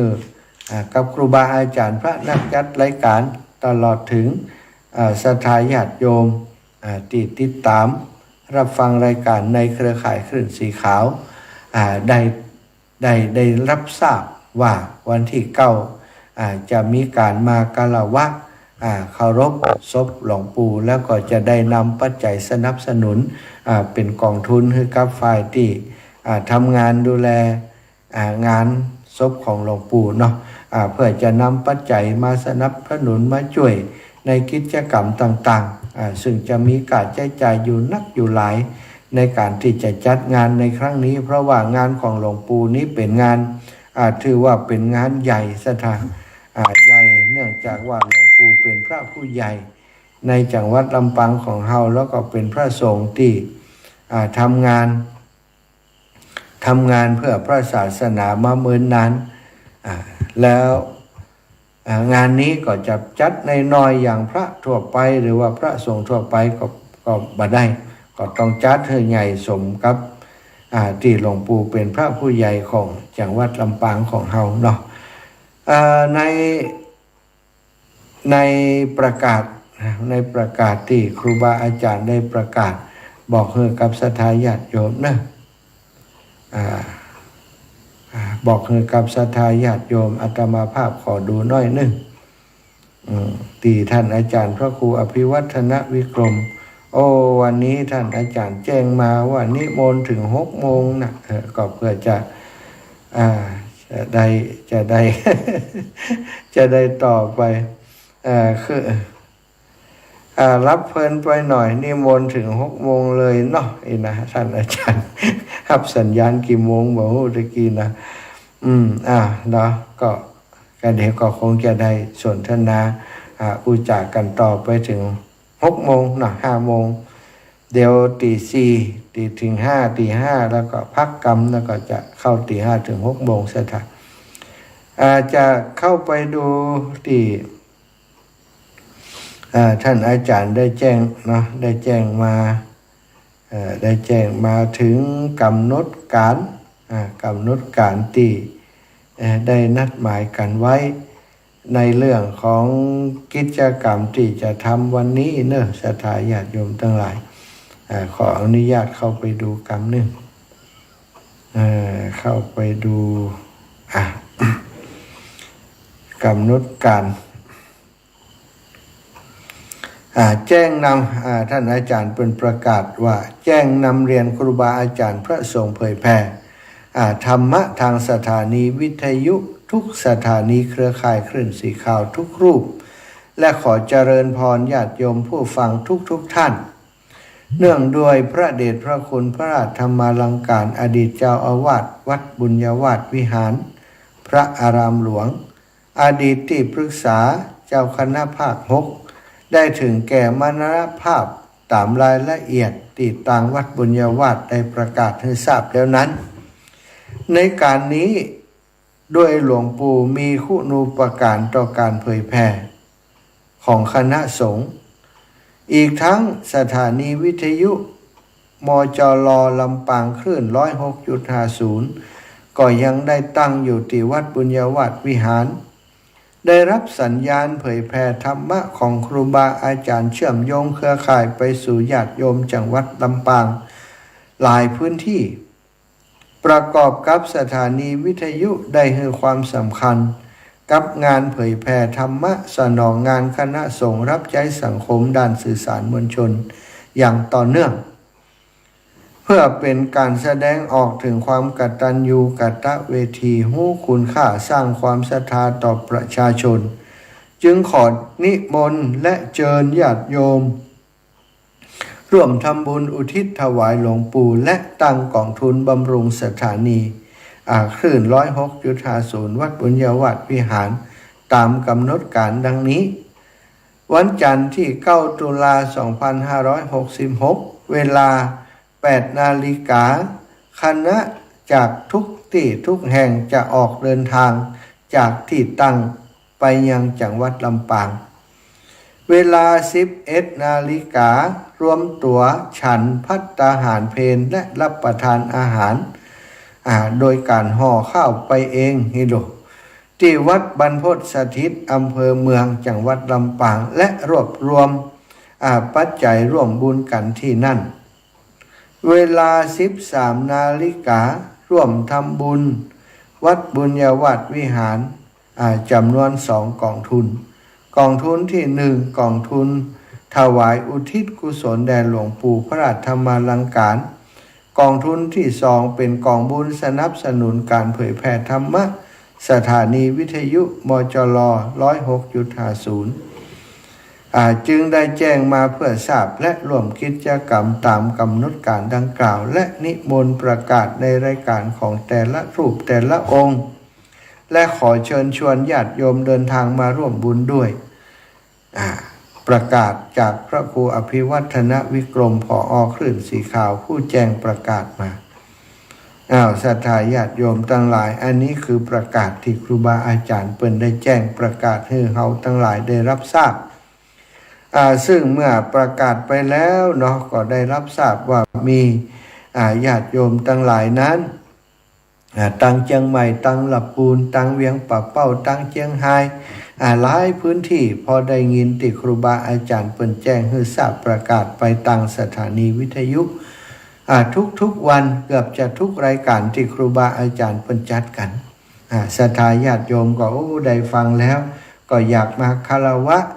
ร่วมบุญในคราวครั้งนี้ก็นัดหมายกันนะนัดหมายกันว่าจะมากันวันนี้ ที่แจ้งข่าวมาก็มีหลายท่านหลายคนด้วยกันศรัทธาแจ้งข่าวมาตั้งอาตมานี่ก็มีบางพ่องก็บ่ได้แจ้ง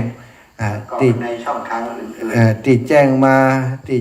าตั้งอาตมาภาพตั้งพี่น้องตั้ง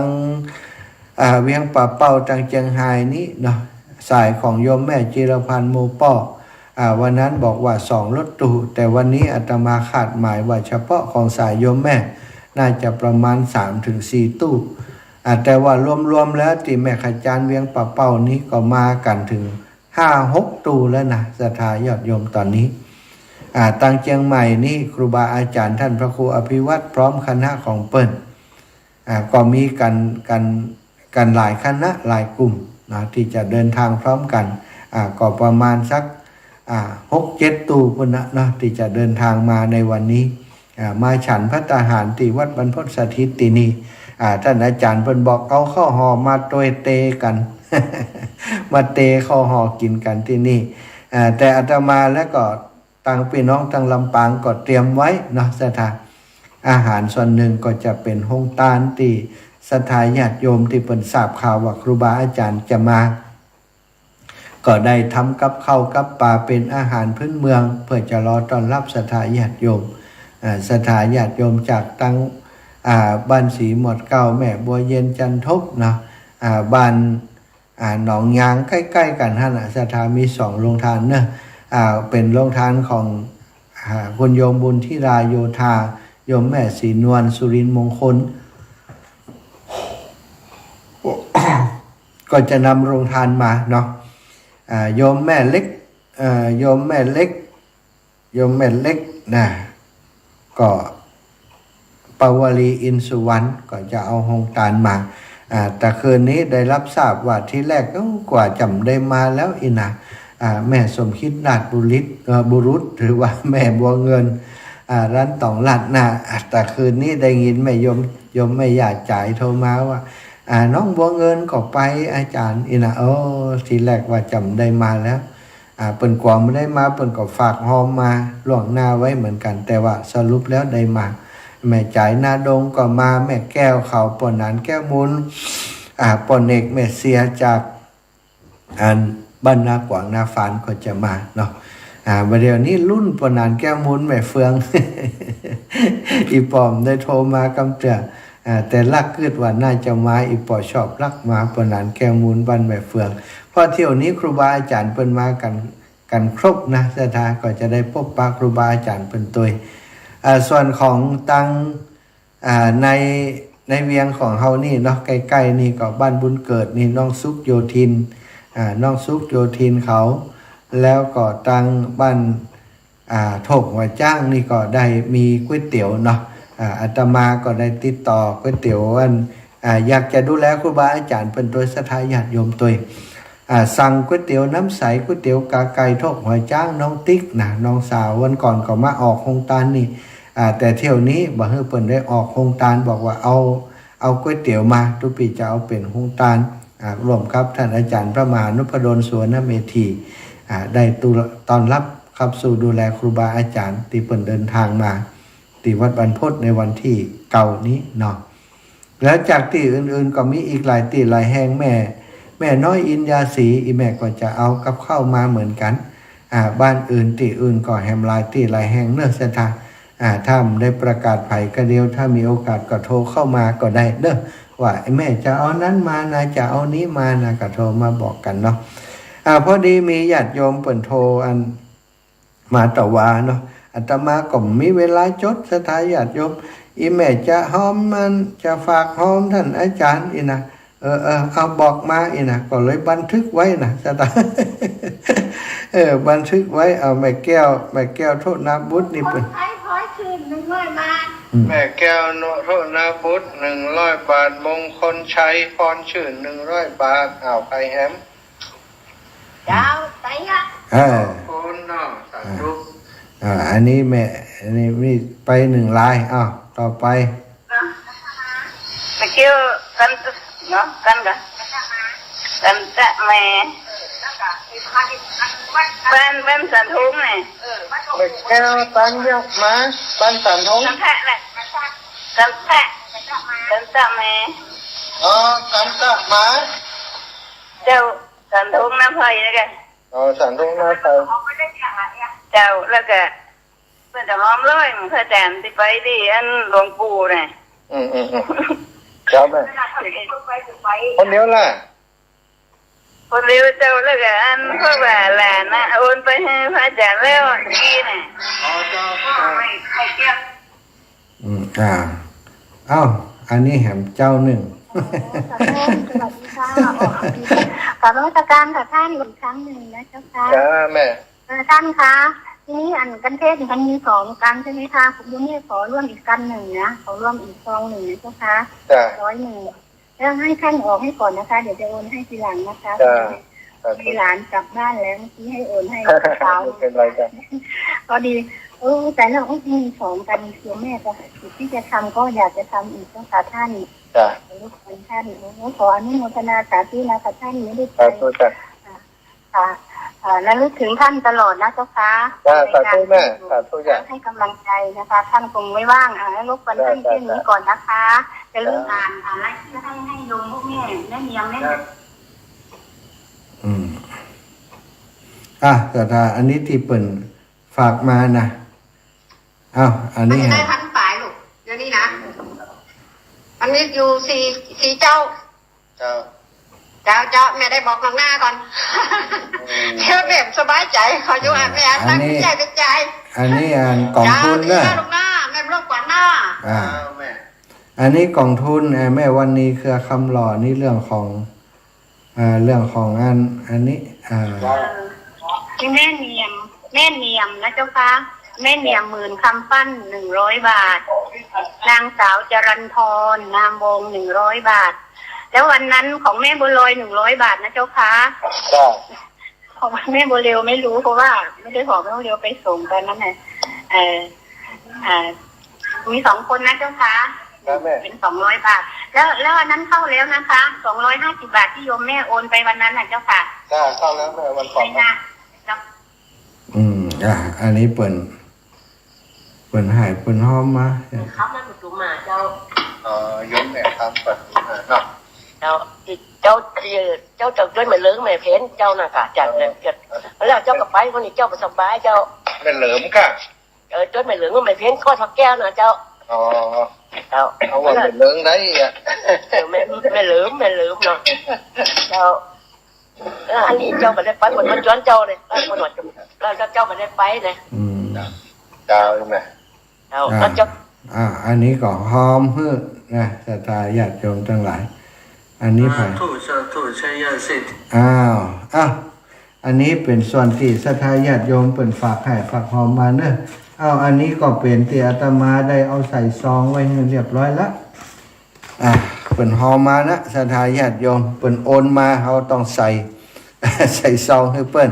โยมแม่จงดีเชื่อกันทาพร้อมครอบครัวพี่น้องเมืองฝางแต่ว่าอยู่ต่างประเทศนะตอนนี้โยมแม่ร่วมบุญงานบำเพ็ญกุศลหนึ่งในงานศพของหลวงปู่พระราชธรรมาลังการมา500 บาทแม่ย้ายหม่อมคุณศรี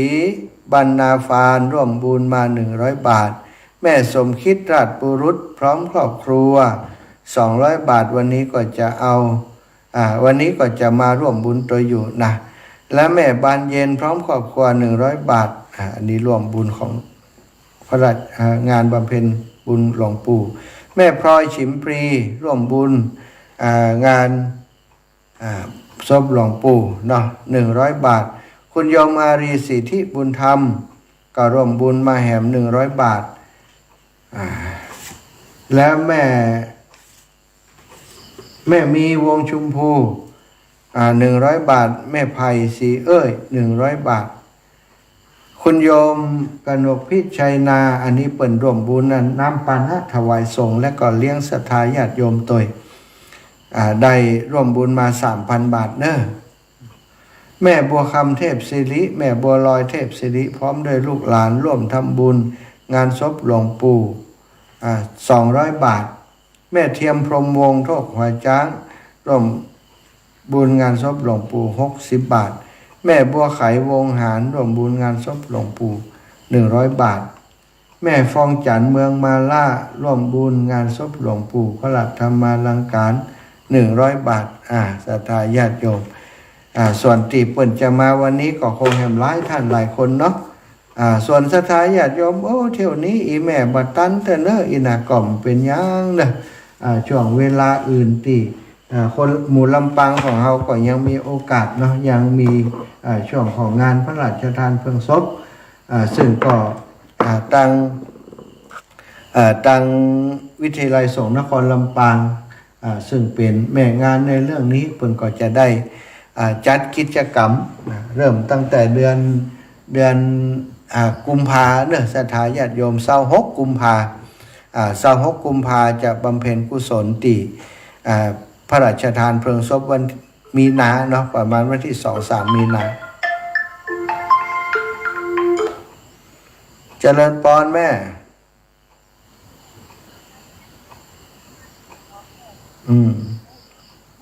เสียงบะออกเลยแม่เฮ้ยลำโพงแม่มันดีนะโทรไปรายการอื่นดีก็แม่อันนี้มันได้เงินเลยนะนี่เนอะอย่างไรบอกมันได้เงินเลยโทรไปรายการอื่นดีก็กูจ้ะแม่น้อยท่าโทษนะเพิ่นโทรมา วันตั้งแต่วันก่อนนะอาตมาฮับผมได้ยินเสียงอย่างโซเซมได้ญาติโยมตีก็เปิดสายเลยก็แล้วกันเนาะมันมีคนโทรมาแล้วก็เปิดสายแล้ว0808844173โทรเข้ามาน้องสมจิตอินทรวิจิตได้มาก่อวันนี้ฮะ เปิดงานเป็นเวนอสมอินะวันนี้นะอิลาไขมาเชียงตีเปิดนะสมจิตอินทรวิจิตสงสัยมันได้มาแน่นอนละแลกเว้นก็ไผก็มาแลกอาจารย์วันจันทร์คนมันนัก ดีอสมเดี๋ยวนี้เปิดทำงานแต่นะสถา0808844173เด้อตั้งแม่ขจันเวียงปอป้อมตื่นแต่ตั้งลำปางแล้วตื่นแล้วยังตั้งเชียงใหม่เนอะองค์ขาลงในเมืองเชียงใหม่นี่ถ้าจะตื่นแล้วก็เนาะตั้งเชียงใหม่แต่เจ้านี่ตั้งเมืองฝางเนอะตั้งเมืองฝางแม่จันศรีสุขาพี่น้องตั้งเมืองน่านลบถ้าสะดวกก็โทรมาได้เลย0808844173บันแน่ใจแล้วเนอะดับอิงเย็นวอยนี่กว่าว่าตั้งสถานีอื่นมีปัญหาติดขัดข้องนะตั้งใดฟังได้อยู่ก็โทรแจ้งผลการรับฟังมาจิมตั้งเชียงใหม่เสียงยังดีอยู่แม่ดวงดีเหลือเปิ้นเป็นอย่างของวันนี้น่ะฟังรายการอย่างใดหมูเลี้ยงนี่เจ้าเปิ้นอู้กันถึงวันไม่ยามหมูเลี้ยงนี่คือติดแค่ในก้อนนี้วันนี้เปิ้นก็มากะละวะงานศพหลวงปู่กะเปิ้นก็เอาสตังค์มาร่วมบุญบำเพ็ญกุศลงานศพกับแม่อุ้ยแม่มอนกูตัวเปิ้นก็รถรายการคนอื่นน่ะไล่ฟังกะเอาหอมให้แม่ร้อยดอกเขาคิดดอกนะเขาคิดดอกนะร้อยเนี่ยเอา500เป็นไปเอาเนอะบ้านนั้นน่ะแม่ไม่ห่มปีบ้านน้ำรักนี่แน่เป็นว่าถ้ามาขึ้นจะมาหอมขึ้นจะเอาสักการมาหอมหอมอย่างจ๊ะ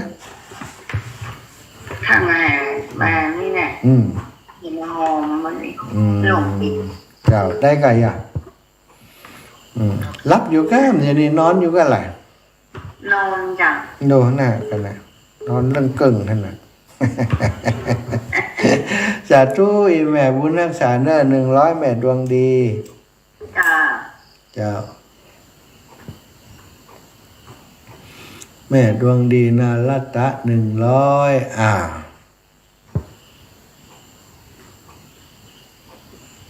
ท่านอื่นๆว่าเลยนารัตะแม่จันแม่บัวพัดกุหลันเจริญปอนอีแม่แม่พ่อกำลังชก3 วัน 4 วันได้ไหมไกลบ้านกะเจ้าจะเป็นนกเหรเจ้าแล้วละยังจะชุบตัวนี่ฮะแล้วละเนาะจะชุบตัวเนี่ยรักดีบทเข้าเลยเนี่ยนั่นจะดูตื่นก่อนไม่ได้ความแห่อยู่เจ้าแม่4 โมงแล้วกำลังจะไม่ได้ไปเนี่ยแม่จะมาแห่เนี่ยผู้นะเจ้าอีแม่เป็นยังพรุ่งนี้มาก่อนนะถ้าเป็นจะได้ไปให้มานี่นะท่านมิตรดินมาไปนำไปเนาะจ้าแม่ก็สารเนี่ยมาถามเมื่อกำลังใจเนอะสาธุบุญรักษาเนี่ยแม่เนอะเจริญพรแม่พรสีแก้วแม่พรสีแก้วฟังจากไหนบ้านเวียงลำปางกาใหญ่เจ้าอันเวียงจังหวัดอันอำเภอสาผู้เวียงสากะเจ้าเมืองสาเมืองนานสาเมืองนานเจ้าอีแม่ฟังชัดเจนดีก็ มาแอวลำปางของเนอ แล้วมันเข้าไปเอากับมีโอกาสไปได้ เท่าแต่ฮื้อนี่เท่าล่ำนี่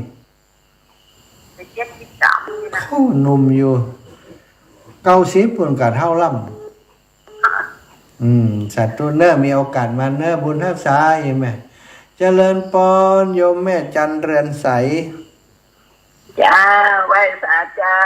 วันนี้ก็มีโป๊ะครูจงพระเดชแม่กุยคามบุญช่วยบ้านพระเจ้ารีดเพิ่นก็ร่วมทำบุญไป100 บาทเนี่ยเอาไปงานศพหลวงพ่อนะ เจ้าแม่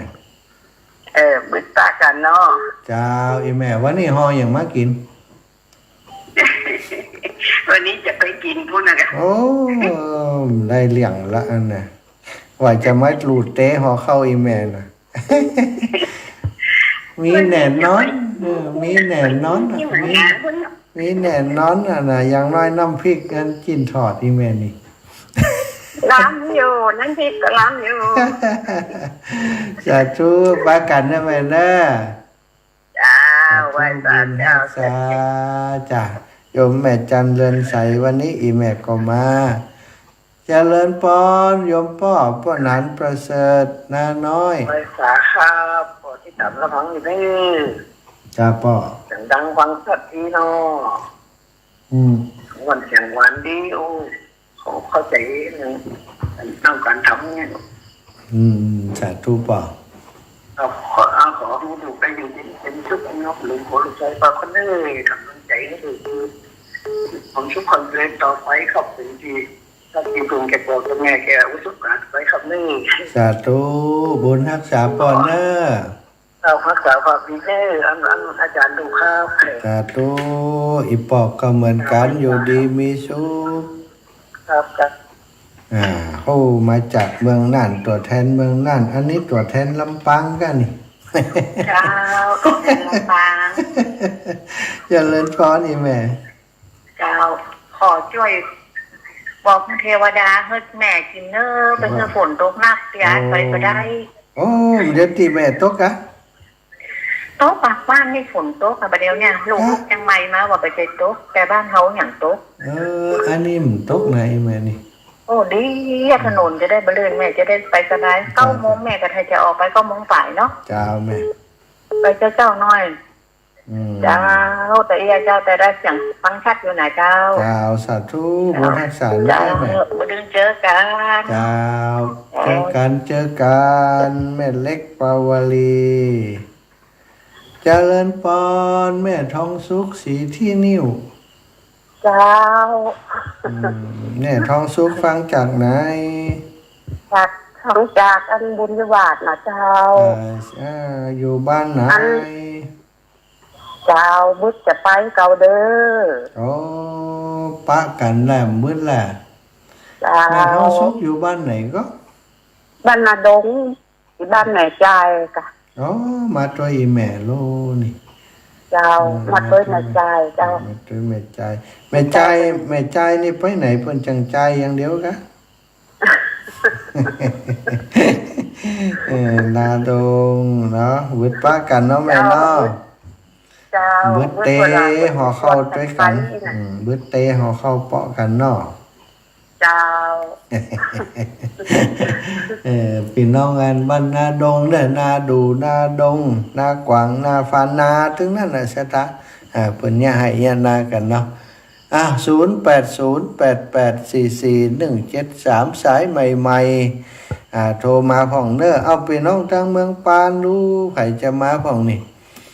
ทางเมืองปานทางแจซ่อนนี่ตะกี้อันโยมแม่คำนวณเนาะโยมแม่ฉลาดโทรมาตะคืนอีแม่บ่ได้ไปเด้อมีไปอีกเจริญพรไม่เพน อ้าว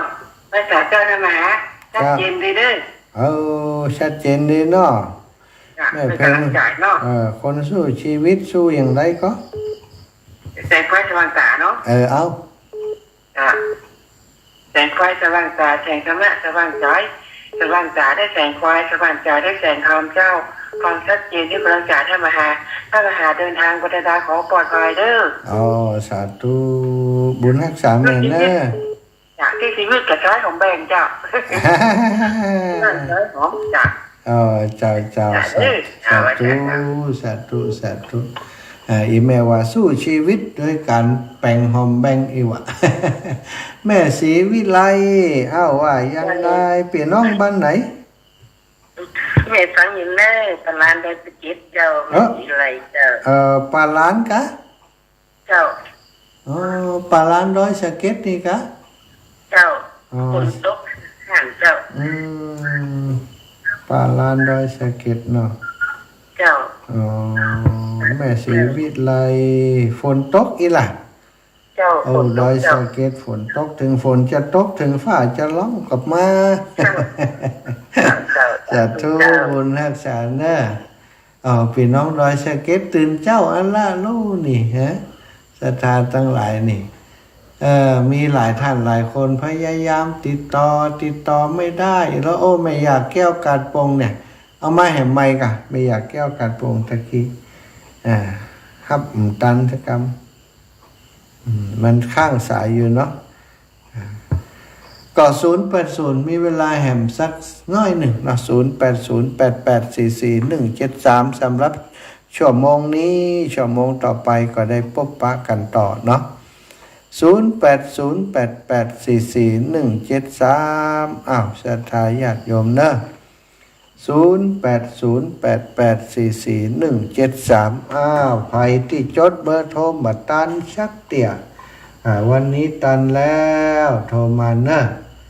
0808844173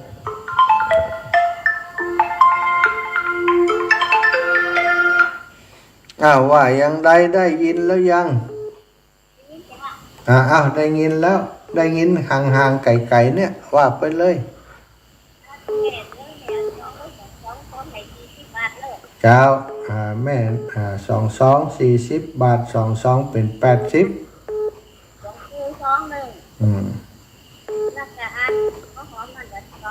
เจ้ากองทุนเนาะ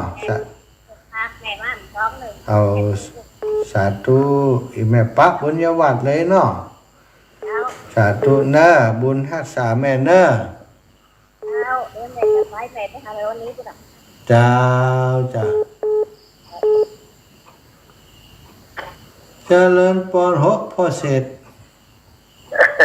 ไว้สาครับ เอาเป็นน้องงานนี่เนี่ยเป็นน้องเจียงไฮ้นี่ ครับ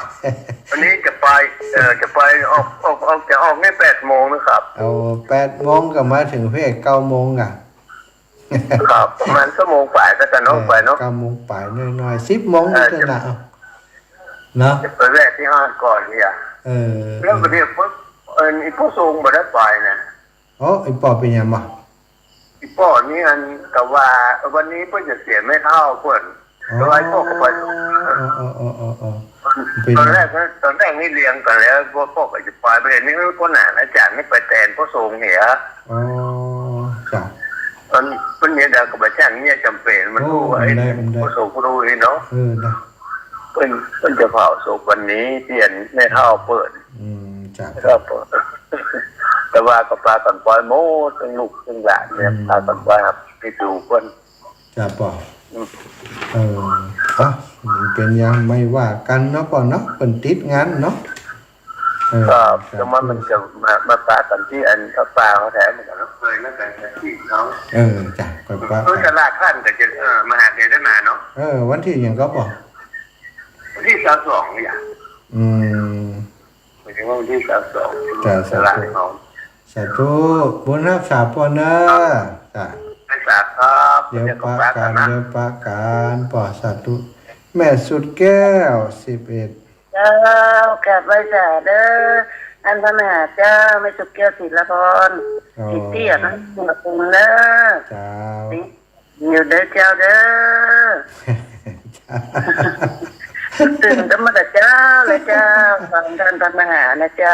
เมื่อไรก็ฟังมาเจ้าก็ฟัง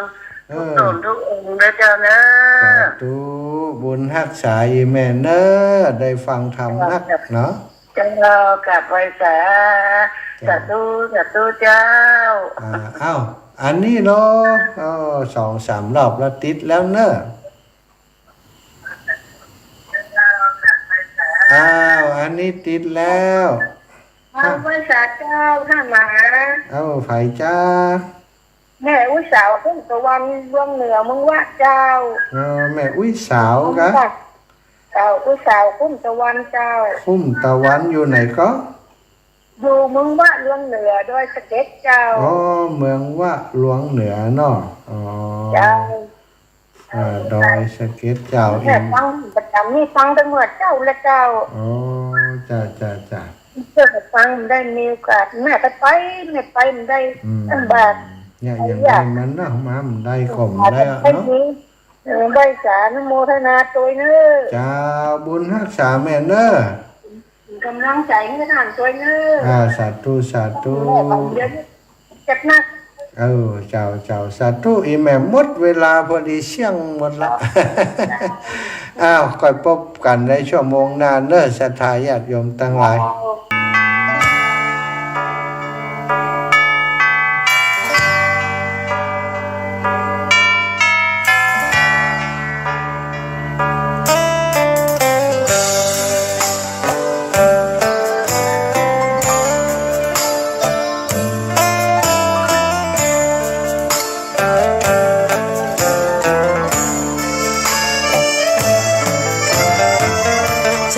ชวนทุกท่านเข้าวัดเข้าวา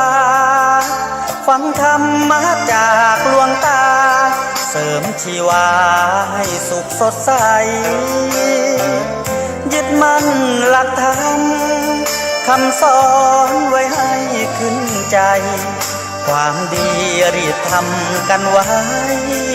หญิงชายอย่าได้นายนี้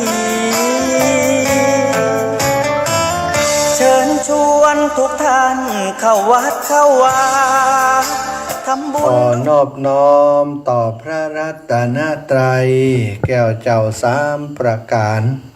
น้อมเอาคุณพระพุทธเจ้าคุณพระธรรมเจ้าคุณพระสังฆเจ้าคุณพระอรหันตเจ้าอริยสงฆ์เจ้าจุตนจุองค์ได้เมตตาแผ่ปารมีมาเป็นนวโลกุตรธรรมปกเกล้าเกษาปกข่มรักษาครูบาอาจารย์พระมหาเถระพระเถรานุเถระเพื่อนสหธรรมิกสหพรหมจารีทุกรูปทุกองค์ปกห่มรักษาศรัทธาสาธุชนคนดีคนเฒ่าคนแก่อีพ่ออีแม่ทั้งหลายที่ติดตามรับฟังรายการสารธรรมยามเจ้าเสียงธรรมแสงอรุณปกติแล้วครูบาอาจารย์ท่านพระครูอภิวัฒนวิกรมจะได้เข้ามาพบปะศรัทธาญาติโยมนำสารธรรมดีๆมาฝากทุกวันตอนเช้าแต่วันนี้ท่านอาจารย์ได้เตรียมเพื่อจะเดินทางมาร่วมในงานศพของหลวงปู่พระราชธรรมาลังการเนาะก็ได้เตรียมหลายสิ่งหลายอย่างอยู่นะได้ประสานงานโน้นนั่นนี่ก็เลยได้แจ้งมาว่าให้อัตมาภาพออกอากาศแดนกรรมไปถึง6 นาฬิกาเนาะก็ยินดีรับใช้ครูบาอาจารย์เนื้อศรัทธาญาติโยมวันนี้ตั้งแต่ตี 3มาจนฮอดประเดี๋ยวนี้ทำหน้าที่ได้อุจาสื่อสารกับศรัทธาญาติโยมเครือข่ายคลื่นสีขาวของเฮาเนาะอีพ่ออีแม่ทั้งหลายตื่นมายามเช้าทุกวันอาจารย์ก็มาห้องลุกปลุกตื่นลูกเด้อเนาะ ลูกเจ้าได้หลายลูกควายได้น้อยลูกเจ้ากินพักตั้งปลายลูกควายกินพักตั้งเก้านะลูกเจ้าทำให้รับลูกเจ้าเป็นเจ้าตั้งหลายรับลูกควายปลาให้ลูกหลานเป็นหนี้เป็นข่าเป็นเสียงที่คุ้นเคยศรัทธาญาติโยมก็จำได้ไปฟังรายการท่านอาจารย์เป็นประจำก็จะจำได้เป็นกรรมที่เป็นคติเตือนใจได้หลายอย่างหลายประการศรัทธาญาติโยมคนลูกเจ้าจะได้เปรียบ คนตั้งหลายบางคนลูกควายมาตันหันฟ้าหันตะวันอย่างโอ้ลูกมา7 โมง 8 โมงเปิ่นไปการไปงานบ่ได้ติ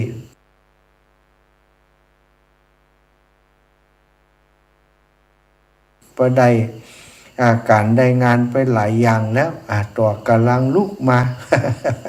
ลุกมาก่อนนั่งกินข้าวแล้วกินข้าวแล้วก็รับต่อชีวิตมีแต่ความลับบ่ยอมตื่นสักเตื้อนะ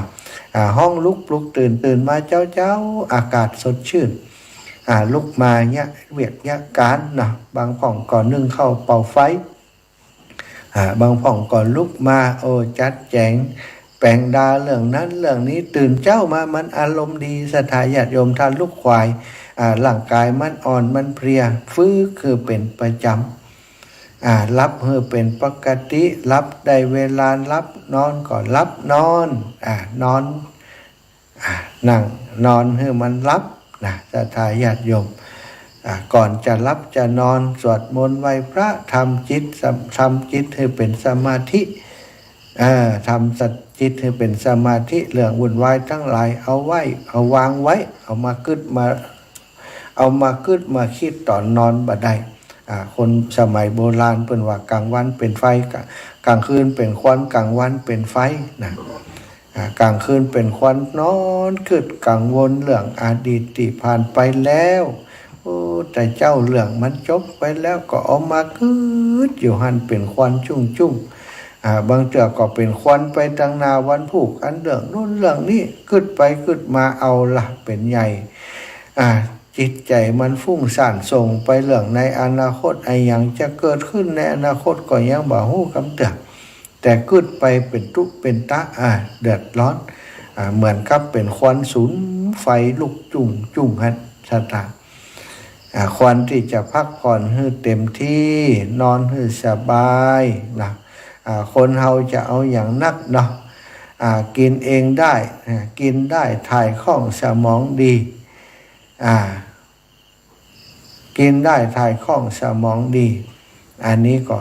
ถือว่าโอเคแล้วชีวิตของเฮาอโลคยาปรมาลาภาความบ่มีโรคเป็นลาภอันประเสริฐกินได้นิ่มธรรมดานะศรัทธากินเองได้นี่ยังกินข้าวกินปลาได้อยู่กินข้าวเองได้อยู่ยังต้องมีไผมาป้อน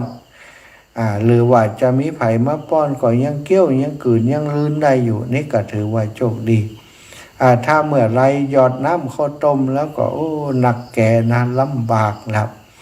กินเองได้กินได้ต้องถ่ายคล่องถ่ายคล่องนี่ก็คือถ้ากินเข้าไปแล้วร่างกายการขับถ่ายก็บ่ดีบางคนมีปัญหาเรื่องการขับถ่ายทำบ่เป็นปกติสถาตื่นเจ้ามานี่เปิ้นบอกว่าตื่นเจ้ามาเฮือขับถ่ายของเสียออกจากร่างกายปัสสาวะอุจจาระอย่างทำเฮือเป็นปกติได้เวลานี้ปบเข้าห้องน้ำถ้าบ่อันเดี๋ยวเนี่ยการเนี่ยงานไปเดี๋ยวคนนั่นคนนี้เดี๋ยวเรื่องโน้นเรื่องนี้ลืมไปสถาจะไปทำงานเจ็บต้องเห็นแล้วบุญวายก็ต้องฝึกคือเป็นปกตินิสัยตื่นมาตี 5เข้าห้องน้ำของถ่าล้างหน้าล้างตาเข้าห้องน้ำของถ่ายนักถ่ายเบาให้เรียบร้อยกินได้ถ่ายคล่องถือว่าโชคดีสุขภาพดีถ้ากินได้แล้วถ่ายหยักปะโถสถาบางคนนี่กินยาขับถ่ายกินยาระบายกว่าจะถ่ายได้เอาไปเอามาเกิดโรคเกิดภัยจากการขับถ่ายนั้นเป็นโรคฤทธิ์สีดวงก็ดีเป็นโรคถ่ายยากก็ดีบางคนนี่มีขนาดถึงว่าต้องผ่าตัดต้องสวนทวารผ่าตัดเพราะอย่างศรัทธาลำไส้อุดตันแข็งเป๊กอยู่ในลำไส้เกิดปัญหานะปัญหาหลายอย่างถ้ากินได้ต้องถ่ายคล่องกินได้นี่ก็ต้องเลือกอาหารกินที่ว่ามันมีกากมีอย่างบางคนนี่กินจิ้นกินชักอย่างเดียวมันมีกากสถาญาติโยมต้องกินพักกินไม้ที่มันเป็นอาหารที่มีกากมีใยเวลาขับถ่ายนี่มันก็จะขับถ่ายเบาสบายกินพวกกล้วยกินอย่างที่มันย่อยง่ายการขับถ่ายก็สบายกล้วยมะละกอ คนเฒ่าคนแก่อายุนักแล้วพยายามหาอาหารที่มันเป็นประโยชน์ต่อสุขภาพเป็นประโยชน์กินก็มีประโยชน์เวลาขับถ่ายออกมามันก็ขับง่ายถ่ายคล่องกินง่ายแล้วก็ถ่ายก็คล่องได้นี่เพราะกินง่ายถ่ายคล่องสิ่งที่จะตามมาคือสมองดีซะท่านสมองดีจดจำยังได้เรื่องโน้นเรื่องนี้กับไผไว้จดจำเรื่องดีๆไว้ได้นี่เพิ่นเรียกว่าสมองดีสมองดีมันก็ทำให้ชีวิตของเฮาเนี่ยแต่ละวันนี้มีปัญหาอย่างเพราะสมองยังทำงานปกติอยู่บาใจลงลืมนั่นลืมนี่ลืมไปหมดแต่กี้กินข้าวแล้วยัง แสดงว่าสมองไปแล้วเนาะสถาถ้ายังจำนู่นจำนั่นได้คนนั่นคนนี้มาโอ้ยบะไอ้บะน้องอีละนะกินข้าวกินปลาจำได้กินนั้นกินนี้จำได้แสดงว่าสมองเขายังดีอยู่แต่ถ้าเมื่อไรสมองไม่ดีแล้วก็ลำบากแล้วก็เป็นโรคภัยไข้เจ็บชนิดหนึ่งกินง่ายทายคล่องสมองดีนอนรับสนิทอันนี้ก็ถือว่าเป็นโชคดีนะศรัทธาญาติโยมบางคนนอนบ่ค่อยรับนอนรับก็บ่สนิทฝันนู่นฝันนี่พอนอนรับบ่สนิทศรัทธาเวลาตื่นมามันก็ง่วงกับเพลียรายการธรรมะนี่ช่วยได้เนอะศรัทธาบัดเดียวคนเฒ่าคนแก่หลายๆคนบอกก่อนกินยานอนหลับเป็นประจำท่านอาจารย์เป็นที่แหลกกำเม็ดเอามาเม็ดนี่อยู่บ่ได้ต้อง2 เม็ด3 เม็ดบางคนนี่ทำมียานอนหลับจบข่าวเลยนอนบ่ได้นอนบ่หลับตาเป็นเรื่องคืนหุ่งเพลียเครียดสถาต้องอาศัยยานอนหลับแต่บัดเดียวนี้ศรัทธาหลายคนโทรมามาจ๋ามาบอกอาจารย์อีแม่นี่สบายมากเดี๋ยวบ่มีปัญหาเรื่องนี้เลยเมื่อก่อนนี้พอตุกอกตุกใจอีปอดตายใหม่ๆนอนตึงรับนอนก็กึดถึงหาเปิ้นหมอนอยู่ปางข้างหันก็หันหมอนก็กึดเติงหาเปิ้นเอาไปไว้ที่ไหนหันเมื่อไรก็กึดเติงหาเปิ้นคนเคยอยู่ด้วยกันสถานพอได้ฟังน้ำฟังธรรมบัดเดียวปล่อยได้วางได้ปลงได้สบายอาจารย์เฮ้ยถ้าได้ฟังธรรมะแล้วมันถึงสบายใจรับฝันดิอีหล่ะตื่นเช้ามาก็ได้ฟังแหมชีวิตในระหว่างวันก็อยู่โดยธรรมะที่ได้ฟังที่ครูบาอาจารย์เพิ่นจัดอันนี้ถือว่าสมองดีศรัทธาแล้วก็นอนรับพักผ่อนดีกินเองได้ช่วยเหลือตัวเองได้เดินทางไปหันไปนี้ด้วยตัวเองได้ถือว่าเฮายังโชคดีมีหลายคนที่ทำอย่างเฮาตั้งหลายได้นะศรัทธาญาติโยมเป็นผู้ป่วยติดเตียงไปเหี่ยแล้วกินเองก็ได้อันนั้นเพิ่นก็เนาะลำบากนักกว่าเฮาถ้าเฮายังกินเองได้ถ่ายกินได้ถ่ายของยังสมองดีนอนรับฝันดีอยู่ทำกิจกรรมอย่างต่างๆได้เดินเหินไปมาที่ใดๆช่วยเหลือตัวเองได้อันนี้ถือว่าเฮาสุขภาพดียังโชคดีอยู่แต่คำว่าโชคดีนั้นศรัทธาญาติโยมต้องสร้างเองสร้างเหตุดีผลก็ดีอย่างที่ว่ากินดีเนี่ยศรัทธากินดีบ่เจอว่ากินอาหารแป้งๆนะอาหารทั่วๆไปก็ได้อาหารที่ถูกหลักอนามัยกินข้าวกินปลาคาร์โบไฮเดรตโปรตีนคาร์โบไฮเดรตไขมันวิตามินได้อาหารครบ5 หมู่ศรัทธาญาติโยมก็ถือว่าสุขภาพเขาดีกินอาหารที่มันขับง่ายกินมันติดการขับถ่ายง่ายบ่ลำบากตัวเก่ามันก็จะทำให้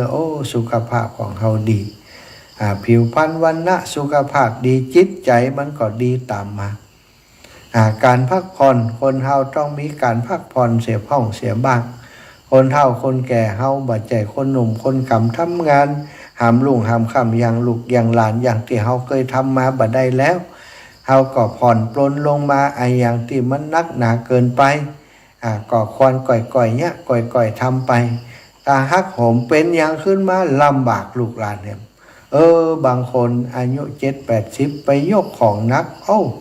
ดุกลั่นขวาบกำเอาละกระดูกมีปัญหาไปโรงพยาบาลเสี่ยงบัดซะหน่อยเสี่ยงบัดน้อยๆสตาไปผ่าตัดเอาไปเอามาผ่าตัดแล้วก็บ่เหมือนเก่าเหมือนเดิมอันนี้เฮือระวังเฮือตระหนักไว้เฮืออย่างยิ่งเลยอายุนักแล้วของนักกานี่ต้องหลีกต้องเว้นสถาจะไปยกจะไปแบกจะไปยะเหมือนว่าโอ้บักกอนเคยยะได้เข้าไต่3ทางนี่แบก2แกนเพิ่นโอ้สถาบัดเดียวนี้ครับบักกอนเหลวแรงเฮามันบ่อยู่คงที่กระดูกของคนเฮาเมื่อแก่ตัวขึ้นมามันกรอบมันเปราะมันบางไปมันบ่เหมือนเดิม ถ้าเฮายังไปฮักผมเหมือนเดิมเอาไปเอามาร่างกายสุขภาพมันต่อสู้บ่ได้ต้านทานบ่ได้มันก็ประท้วงพอประท้วงมาเจ็บเป็นเย็นอุ่นมาโรงพยาบาลแล้วกำนี้สถานการเข้าโรงพยาบาลจากโรคหนึ่งเป็นโรคหนึ่งจากโรคหนึ่งเป็นโรคหนึ่งนะอย่าไปประมาทสักเม็ดบางคนเคยเข้าโรงพยาบาลมาเลยเอาไปทำงานพิจังว่าเข้าโรงพยาบาลบางพ่องบ่ได้ออกเป็นน้ำแล้วสถานบางพ่องออกมาก็ยะการอย่างเก่าบ่ได้แหมแล้วหลายโรคหลายภัยเกิดจากการเฮาทำตัวเก่าทั้งนั้นนะสถานโรคภัยไข้เจ็บสุมาเตอร์แม้กระทั่งโรคมะเร็งนี่เปิ้นบอกว่าเกิดจากการที่ภูมิต้านทานของเฮาเสื่อมภูมิต้านทานของเฮาเสื่อมจากการที่เฮากินอาหารบ่ถูกลักนอนบ่ดีเป็นคนขี้เครียดเป็นคนขี้กังวลเป็นคนขี้บ่นขี้จู้จี้หมู่นี้มีผลต่อการทำให้เกิดโรคมะเร็งแม้กระทั่งการกินการบริโภคก็เหมือนกันบางครั้งบางทีสิ่งบ่ดีเอาเข้าไปในร่างกายอย่างเช่นเครื่องดื่มของมึนเมาต่างๆบุหรี่ก็ดีจะดีนะ บุหรี่ก็ดีเหล้าก็ดีสิ่งมึนเมาต่างๆยาเสพติดต่างๆก็ดีสิ่งทั้งหลายเหล่านี้มีโทษมีภัยนะต่อสุขภาพต่อร่างกายของเราบุหรี่ทำให้เกิดโรคปอดโรคหลอดลมสถานมะเร็งปอดมะเร็งมะเร็งหลอดลมสถานสุราเป็นโรคมะเร็งตับนี่สถานตลอดถึงพุ่นมะเร็งลำไส้ก็ดีมะเร็งผิวหนังก็ดีมะเร็งสมองมะเร็งเม็ดเลือดอย่างต่างๆหมู่นี้เกิดจากหมู่นี้ถึงนั้นมลภาวะ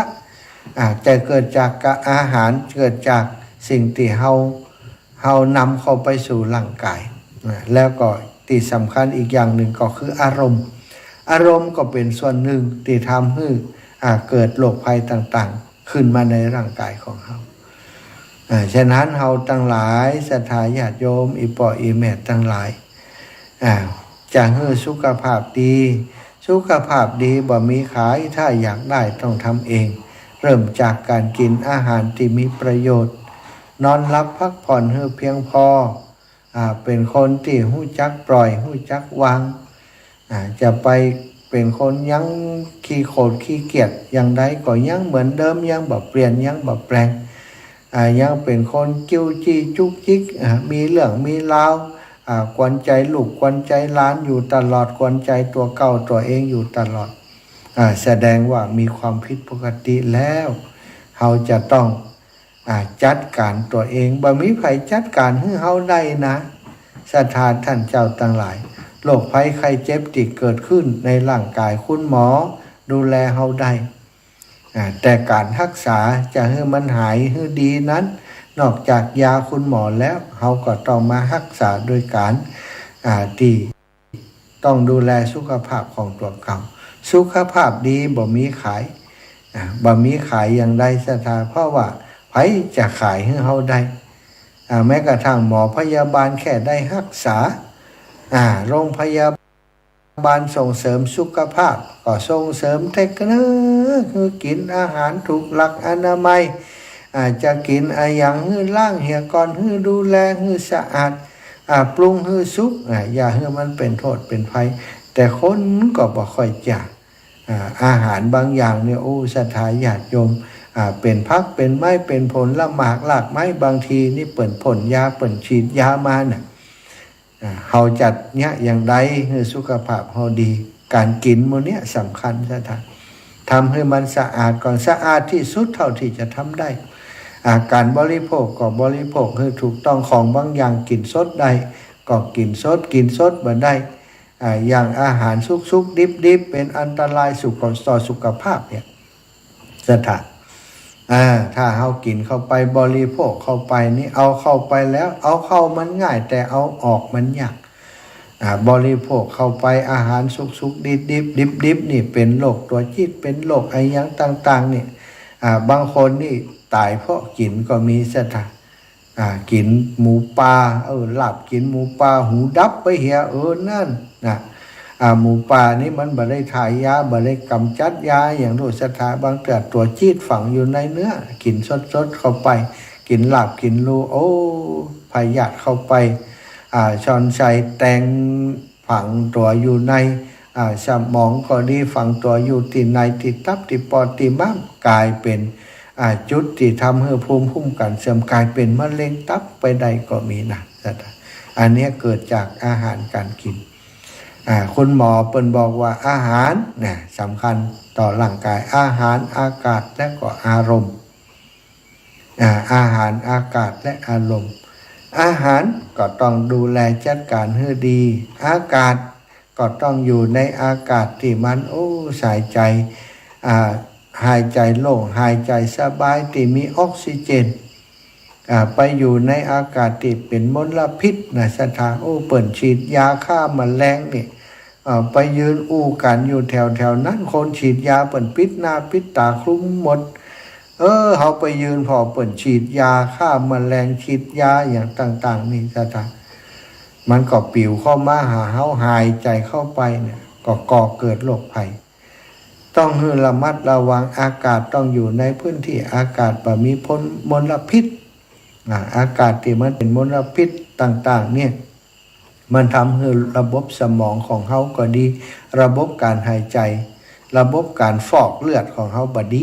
เขาต้องหาอากาศดีๆอาหารอากาศแล้วก็อารมณ์นี่คือสิ่งสำคัญนะสถานต่อชีวิตของคนเราถ้าอารมณ์ขุ่นมัววันค่ำนั้นวันนั้นก็ทุกเข้าวันค่ำทุก108ก็เข้ามาตั้งหูตั้งตาไปทุกอกทุกใจบางคนนี่อยู่กับความทุกข์ความระทมข่มขืนตลอดทั้งวันไปบ่คืนก็ไปรับก็ฝันบ่ดีนอนบ่หลับทุกตื่นขึ้นมาบ่เจ้าก็คือถึงแต่เรื่องที่เป็นปัญหาต่อตัวเก่าอารมณ์เรื่องของอาหารจัดการเองได้ทำให้สะอาดเรื่องของอากาศจัดการเองได้ไปอยู่ที่ในอากาศที่มันดีที่มันแบบเป็นมลพิษถ้าอยู่ที่ในที่อากาศบ่ดีก็ต้องถอยออกมาต้องไปอยู่ที่อากาศดีๆเฮาก็ฮู้ของเฮาเองอาหารอากาศแล้วก็อารมณ์นี้ต้องแก้ไขด้วยธรรมะอย่างเดียวซะเถอะธรรมะก็คือธรรมชาติของมนุษย์ต้องการความสงบสุขต้องการความสุขทุกสรรพสิ่งก็เช่นเดียวกันต้องการความสุขธรรมะคือน้ำธรรมคำสั่งสอนนี้สอนในเรื่องของการดับทุกข์สิ่งที่มันจะเกิดทุกข์ขึ้นใดก็เกิดขึ้นจากการตั้งหูตั้งตาตั้งจมูกตั้งลิ้นตั้งกายตั้งใจความทุกข์ต่างๆเหล่านั้นบ่ได้เกิดด้วยเหตุบังเอิญบ่ได้อยู่ดีๆก็วิ่งมาหาเฮาซะท่ามันมีเหตุมันมีผลแต่เหตุและผลต่างๆที่ทำให้เกิดความทุกข์ถ้าเฮารู้จักมันถ้าเฮารู้จักการจัดการตัวเองได้จัดการอารมณ์ของตัวเก่าได้มีคนด่าเฮาเฮาบ่ผิดเราเขามาด่าเขาเข้าใจผิดเรานี่เฮาก็จะปล่อยวางได้เฮาก็บ่ถือบ่ตื้อเขามันด่าก็เป็นกรรมหนึ่งผ่านหูไปก็แล้วไปมันจะด่าได้เป็นชั่วโมงการด่าไปเป็นวันเขาก็นั่งฟังมันไปเฮาบ่จะอิดมันอิดตาฮู้จักการวางอย่างอีปล่อยอย่างอีได้นี่เฮาก็บ่ทุกข์กับกรรมด่านั้นซะท่าแต่ถ้าด่ามาปุ๊บสวนเลย โอ้มึงเก่งมาจากไหนมึงฮู้ก็ว่ากูเป็นไผ มาด่ากูได้อย่างใดนี่เถียงกันไปเถียงกันมาตีกันบุกกันบางคนด่ากันเล็กน้อยเรื่องหมาเรื่องขี้หมูล่าขี้หมาแห้งนี่พิษกันเถียงกันด่ากันบริพาทกันสุดท้ายมาประหัตประหารกันถึงแก่ชีวิตไปก็มีสถานถ้าบ่ฮู้จักยับยั้งชั่งใจถ้าบ่ฮู้จักพินิจพิเคราะห์ไตร่ตรองดีๆเนี่ยปล่อยให้อารมณ์พาไปอารมณ์โกรธอารมณ์โลภอารมณ์หลงอารมณ์อะไรอย่างก่อนแล้วแต่ที่เป็นต้นเหตุของการเกิดทุกข์นั้นเป็นสิ่งที่เราจะควรจะป้องกันตัวเองป้องกันตัวเองบ่ให้เป็นคนขี้โกรธบ่ขี้โกรธเนี่ยยังได้จะบ่ให้เป็นคนขี้โกรธศรัทธาญาติโยมก็ต้องเริ่มโดยการที่ต้องมีสติมีเมตตาถ้าเรามีเมตตาโอ้คนนั้นมาด่ามาว่าเขาเข้าใจผิดไปรู้อินดูเขามีโอกาสจะอู้ให้เขาฟังจะบอกให้เขามีเมตตาต่อเขาถ้ามีเมตตาต่อเขาก็บ่โต้ตอบยังเพราะบ่โต้ตอบเรื่องราวที่มันควรจะเป็นปัญหาที่จะเป็นปัญหามันก็จะมาเป็นปัญหาความทะเลาะเบาะแว้งอย่างมันก็จะหายไปบางครั้งบางทีบ่ได้อธิบายอย่างให้เขาฟังโอ้เขาไปฟังจากคนอื่นมาอันนั้นเปิ้นบ่เจว่าเอาโลเปิ้นบ่ได้ว่านะแต่คนนั้นคนนี้หรือว่าไอ้อย่างต่างๆนี่เป็นความเข้าใจผิดเปิ้นก็เข้าใจไปในที่สุดก็ได้โกรธได้เกลียดกันแต่ถ้าเฮาบ่ยังอั้นศรัทธาญาติโยมมีอารมณ์ยังมากระทบปุ๊บใจอารมณ์ในการตัดสินอารมณ์ของทุกคนเนี่ยชอบที่จะปกป้องตัวเองตัวกูของกูเนี่ยชื่อสิ่งอันตรายมันด่ากูแล้วนี่มันว่ากูแล้วนี่มันหมายถึงกูแล้วนี่ถ้ากูขึ้นมาแล้วมันก็เป็นปัญหาเลยศรัทธาญาติโยมทั้งหลายเนาะฉะนั้นก็ต้องระมัดระวังสิ่งเหล่านี้อาหารอากาศอารมณ์กินเองได้กินได้ถ่ายคล่องสมองดีอันนี้คือสุดยอดอโลคยาปรมาลาภะความบ่มีโลกเป็นลาภอันประเสริฐศรัทธาเขาจะฮู้ว่าความบ่มีโลกเป็นลาภอันประเสริฐได้ก็ต่อเมื่อวันหนึ่งที่เฮาเคยกินคนเดียวใดกลับมากินบ่ได้เคยถ่ายเองใดก็มาถ่ายบ่ได้ต้องมีคนช่วยศรัทธาสมองเคยดีก็มาลืมลืมเคยอยู่ดีมีสุขอยู่กับครอบครัวต้องไปนอนโรงพยาบาลเป็นเดือนเป็นปีอันนั้นเขาจะรู้ถึงว่าโอ้จริงๆแล้วเนี่ยสิ่งประเสริฐที่สุดของมนุษย์คือความบ่มีโลกนี้เองต่อเมื่อเขามีโลกเขาถึงจะรู้ศรัทธาแต่ตอนที่เขามีโรคภัยไข้เจ็บยังอยู่ดีมีสุขนี่บางคนบัดตระหนักว่านี่คือความโชคดีคือลาภอันประเสริฐของตัวเก่าคนทั้งหลายส่วนใหญ่บ่รู้จักลาภอันประเสริฐนี้ศรัทธาการที่จะได้ลาภอันประเสริฐนั้นก็ต้องดูแลโดยตัวเองสร้างเหตุให้ดีลาภอันประเสริฐถึงจะเกิดขึ้นมาได้กับเราเนาะศรัทธาญาติโยมวันนี้ก็ถือว่าพี่สิ่งละอันพันละน้อยมาฝากมาแบ่งปันครับศรัทธาญาติโยมเนอะตะกี้ได้จัดรายการในช่วงของตอนเจ้าเนาะก็มีรายชื่อบางคนที่ยังบัดตันได้ประกาศคำเตือนประกาศไปส่วนหนึ่งแล้วเนาะส่วนที่ยังไม่ได้ประกาศคำเตือนนี่ก็ตะกี้มีโยมแม่บัวขี้ทะโปเปิดได้หอมกองทุนหลวงปู่เนอะกองทุนหลวงปู่ก็คือบำเพ็ญกุศลเนื่องในงานศพหลวงปู่100 บาทแล้วก็เป็นกองทุนให้กับสถานีวิทยุที่ออกอากาศให้กับหมู่เฮาได้ฟังนี้ 106.50 แห่ง1กองทุน100 บาทแม่แปงแม่พ่อแปงแม่คำแปงหน่อแก้ว100 บาทพ่อคำแม่ตุ๋ยแปงจิตบรรจุดแห่ง100 บาทแม่มีนาบง100แม่ไพสี100แม่วินนาจารา100แม่พัดชัยเมืองชื่น100แม่พัดนาไผ่50 บาทนะแล้วที่เปิ่นบอกมาในเตียตมาเปิดเทปให้ฟังตะกี้แห่งส่วนหนึ่งเนาะ ก่อนแล้วไปเนอะแล้วก็แม่สีเคลื่อนยางโยมแม่สีเคลื่อนยาง300 บาทอันนี้ก็เป็นได้โอนมานะตังโอนมาตังบัญชีธนาคารของอาตมาภาพก็ได้เอาใส่ซองไว้ให้อีแม่แล้วเนาะก็จะได้ถวายร่วมกับครูบาอาจารย์ที่เป็นจะรวมบุญกันในวันนี้เนอะศรัทธาญาติโยมก็สำหรับงานบุญในวันนี้เป็นงานบุญที่ครูบาอาจารย์ในเครือข่ายคลื่นสีขาวจะได้ป้ากันมาคารวะเคารพศพของหลวงปู่พระหลัดธรรมาลังการอดีตเจ้าอาวาสวัดบุญญาวาสวิหารพระอารามหลวงอดีตที่ปรึกษาเจ้าคณะภาค6นะซึ่งได้ถึงแก่การมรณภาพไปตามประกาศของวัดบุญญาวาสวิหารเมื่อวันที่13 เดือนกันยาที่ผ่านมาถึงวันนี้ก็ได้บำเพ็ญกุศลเนื่องในงานศพของหลวงปู่มาเป็นลำดับสัตตมวานก็ทำไปแล้วเนาะแล้วก็ปัญจมวานเดี๋ยวอาตมาภาพ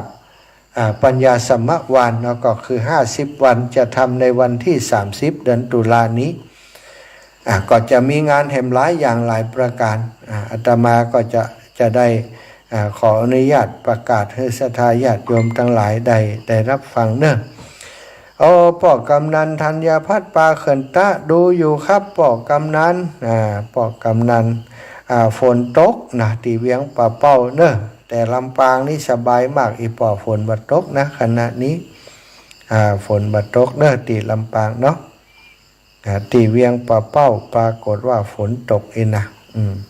ที่ลำปางนี่ปลอดภัยฝนไม่ตกโยมป่อขอดูประกาศจากตังพรุ่งนี้คณะสงฆ์อำเภอศพปราบใจไทยทำบุญสวดพระธรรมพระเดชพระคุณวัดบุญญาวาสวิหารเวลา 13:30 น.วันพรุ่งนี้เนาะก็วันนี้เนอะได้ปะครูบาอาจารย์อันนี้มาเจ้ายังเปิดกำเตี่ยมาก่อนแล้วนี่เจริญปอนใช่ให้ถามลูกแล้วหอมไม่มีแล้วล่ะหอมแล้วแม่แก้วกาดโปร่งเจ้า100 บาทเจ้าแม่อุ่นตกตกแม่รับปิ้งเป็นยังบ้านหอนี่ตกเลยตกที่อื่นก่อนเถอะวันนี้ขอเว้นไว้วันปันพดนี่ขอไว้ท่านอันนี้จะตีกันไม่ไปอื่นตกเลยเจ้าอีแม่บอกให้แล้วเหรอสาธุสาธุเจ้าสาธุขอบคุณอนุโมทนาบุญจ้าแม่แม่กำลังใจได้รู้เลยจ้าสายอื่นฟังโทรมาเตือนเนอะศรัทธาญาติโยมขอแจ้งกันวันนี้คณะสงฆ์วัดบรรจวเนาะหลวงพ่อเจ้าคณะอำเภอศพปราบจะมาเป็นทีมสวดพระอภิธรรมวันนี้วันนะก็หลวงพ่อเจ้าคณะอำเภอเมืองคงจะนิมนต์ทางพุ่นเนาะประกาศจากทางวิทยุวิทยาลัยสงฆ์นครลำปางเจ้าหน้าที่สถานีแจ้งประกาศมาพรุ่งนี้พระสงฆ์นักเผยแพร่นักจัดรายการสถานีวิทยุเครือข่ายคลื่นสีขาวเพื่อชาวประชาจังหวัดเชียงใหม่พร้อมด้วยสถานีวิทยุในเครือข่ายเดินทางมาร่วมอุทิศถวายหลวงปู่พระราชธรรมาลังการในวันจันทร์ที่ 9 ตุลาคม 2566 โดยมีกำหนดการดังนี้เวลา 8 นาฬิกาออกเดินทางจากสถานที่ตั้งเชียงใหม่เชียงรายพะเยาแปร่น่านมาจังหวัดลำปางนี่ถ้าอยู่ไกลก็มาเจ้ากว่า8ก็ได้เนาะ ไปรอ8แล้วมานะตันกินข้าวเนอะเวลา 11 นาฬิกาก็จะพักรับประทานอาหารที่วัดบรรพตสถิตแต่หลายๆท่านหลายๆคนเปิ่นต้องมาถึงก่อนเนาะเพราะจะมีเวลาเตรียมตัวเตรียมอาหารสปะสปันกับสถาบางพ่องก็จะได้มาให้มาหอมกันที่นี่ก็มาถึงสัก 9 โมงเกิน 10 โมงเนาะมาถึง 11 โมงก็จดเข้าเลยก็มาได้ตันหอมเบิ่นสกรรมกัน รับประทานหรือว่าฉันเพลรับประทานอาหาร 11 นาฬิกาที่วัดบรรพตสถิตอำเภอเมืองจังหวัดลำปางภ บ่ฮู้วัดบรรพตสถิตอยู่ไหนเดินทางหลงอย่างใดโทรมาหาอาตมาเนอะจะได้ปักหมุดไปให้ส่งแผนที่ไปให้นะเวลา 13 นาฬิกาเคลื่อนขบวนไปถึงวัดบุญยวาสถึง 13 นาฬิกาเที่ยงเกินก็ออกเดินทางจากนี้ไปเนาะไปถึงวัดบุญยวาส 13 นาฬิกาอันนี้ก็ทางครูบาอาจารย์เครือข่ายขึ้นสีข่าวได้ประกาศมาท่านอาจารย์พระมหานพดลสุวรรณเมธีก็ประกาศนิมนต์ฉันภัตตาหารที่วัดบรรพตสถิตเนอะอินะมาแหมลายแล้วนี่ลึกโลนี่เจ้าวัดตาข้างเจ้าแม่เจ้านี่มันได้ยินข้างออกอากาศเนาะฮะบ่ได้ยินกะเจ้าได้ยินยังโทช่วงก่อนๆนี่มันได้วันนี้ฟังแล้วก็กูเจอนี่ท่านพระครูมาเดี๋ยวนี้ได้ยินอาจารย์มานะคะท่านอาจารย์กูเจอเวลานี้จะเป็นของท่านอาจารย์พระครูวันนี้เปิ่นพอดีเปิ่นจะเดินทางอีแม่เจ้าสาธุเนอะเจ้าฟังอยู่นะเจ้าสาธุเจ้าบุญรักษาเจ้าแม่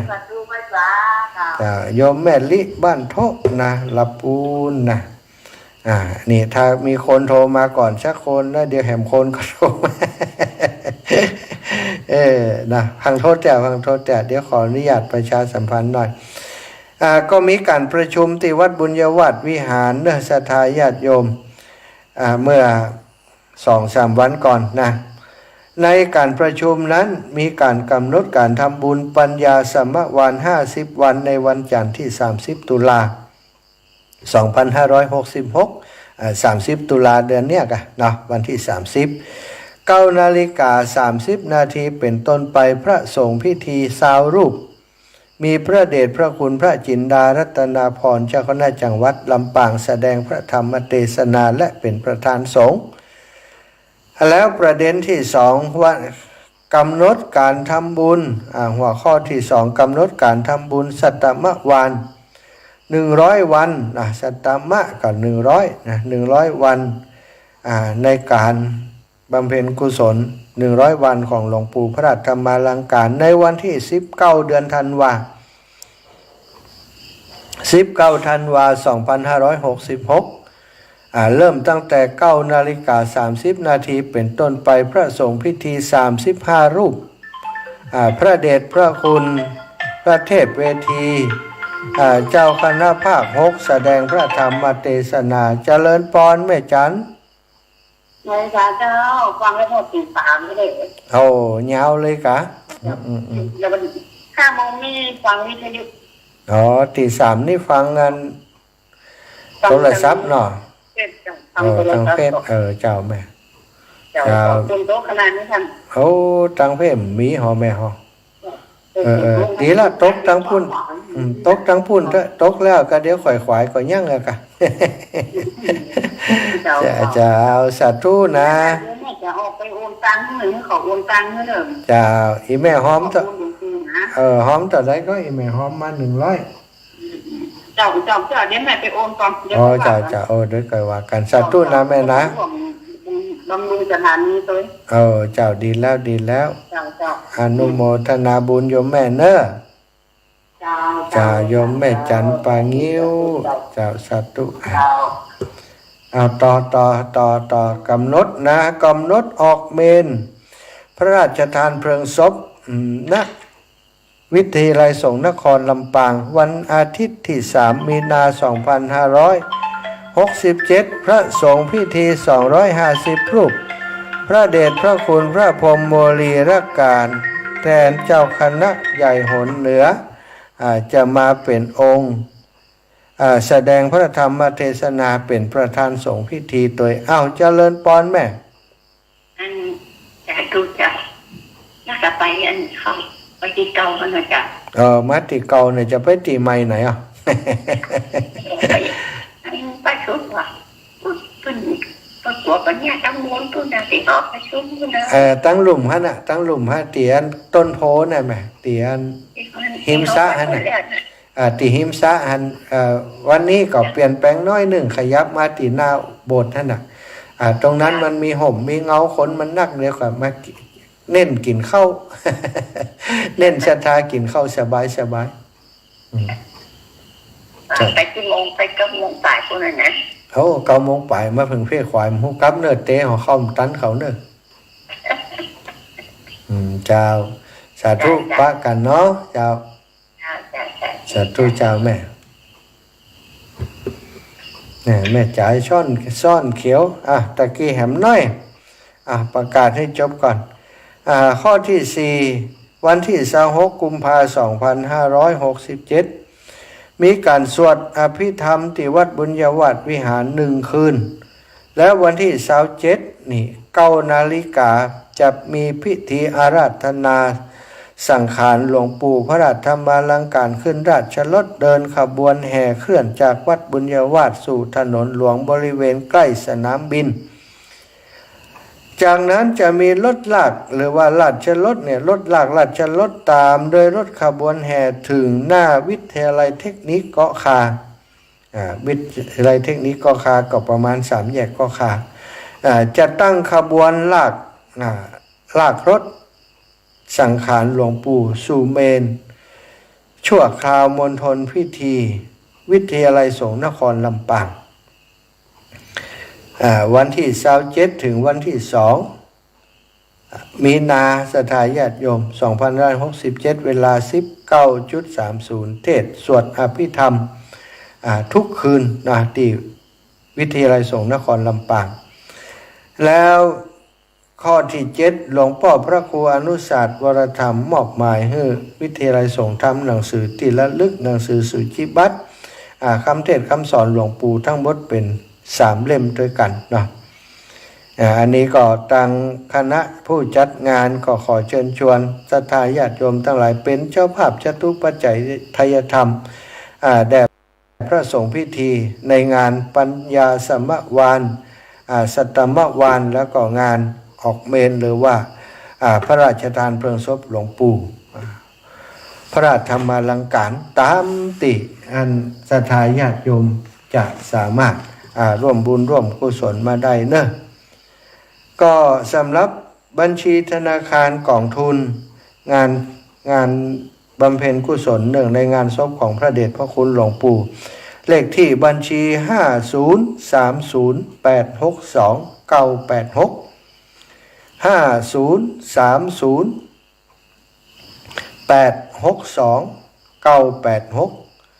กองทุนงานศพหลวงปู่ศรัทธาธนาคารกรุงไทย 5030862 เนอะศรัทธาอีปออีเมตทั้งหลายเอาตามนี้เนอะ5030862 อันนี้คือเบอร์ของธนาคารเลขที่บัญชีธนาคารกรุงไทยเอาละจะแบ่งปันเวลาให้ศรัทธาญาติโยม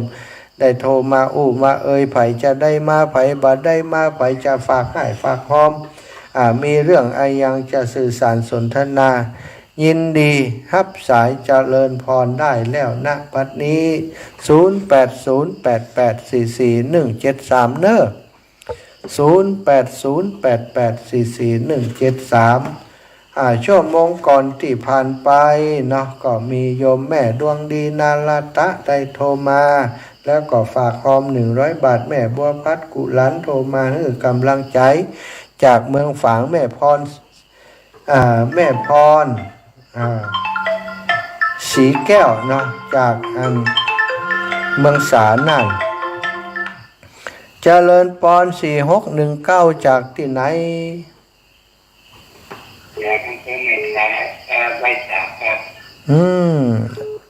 อำเภอแม่ทากะ4619พ่อนานตันแต่ว่าตู้ลูกไปสวดกินไหนทีโดยสังเกตสมัยพยัญชนะเนี่ยเขาไม่ได้ไปนะแต่ว่ากินที่ตลาดแล้วก็ตู้ไปตู้ลูกคนจากไหนไปกะ ตั้งอยู่แล้วตั้งแต่เจ้าหมดแล้ว โอ้สาธุบุญรักษาอีป่อนะครับ สาธุป่อนั้นตันนะอนุโมทนาบุญขยมป่อเจริญพรแม่ย่าแม่นางคำอ้าย เจ้าไว้แต่เจ้าแม่ฟังอยู่เลย เจ้าแม่ ขอออกกับสถานีแม่100เนอะแม่ขอเปิดมาเพิ่งฟัง โอ้สถานี100อีเจ้าสาธุบุญแม่นางคำอ้ายสาธุบุญรักษามีเวลาไปปุ้นจะแวะหาเนอสาธุแม่ย่าตื่นแล้วตื่นจัดเจ้าลูกแม่นางคำอ้ายแม่อุ้ยอินแม่สาบเสมอ ไอ้ตาเก่งหวานแต่ลมดี เจ้า ปี3 ปี 4ไม่เว้นมาได้ยินแน่แดนดินที่นั้นนานะ โอ้อย่างใดฮะ มันมีเสียงแค่เปิ่นลูก มาได้ยินก็ทูเรดิโอนี่เนี่ย เปิ่นตื่นขวายก้า มันตะโกนกันหมดอ่ะว่าเป็นโจทย์นี่ยังได้ยินอยู่นะ เจ้าแม่เจ้า ได้ผมแค่คนได้ผมแค่ถามว่าก็อดก็ได้อะไม่อดก็อดทำได้อดได้สักเตี่ย อดก็ได้สักเตี่ยอารมณ์ดี สาธุขอบคุณครับขอบคุณเจริญพรอุ้ยเนอจะเจริญพรแม่นิดก่อนสวรรค์ ค่อยขาดเจ้าค่อยจัดเจ้า แม่นิดก่อนสวรรค์ปงน้องเจ้าแม่ ทำบุญนั้นหลวงโอ้แล้ว100นะเจ้า แม่นิด100เจ้า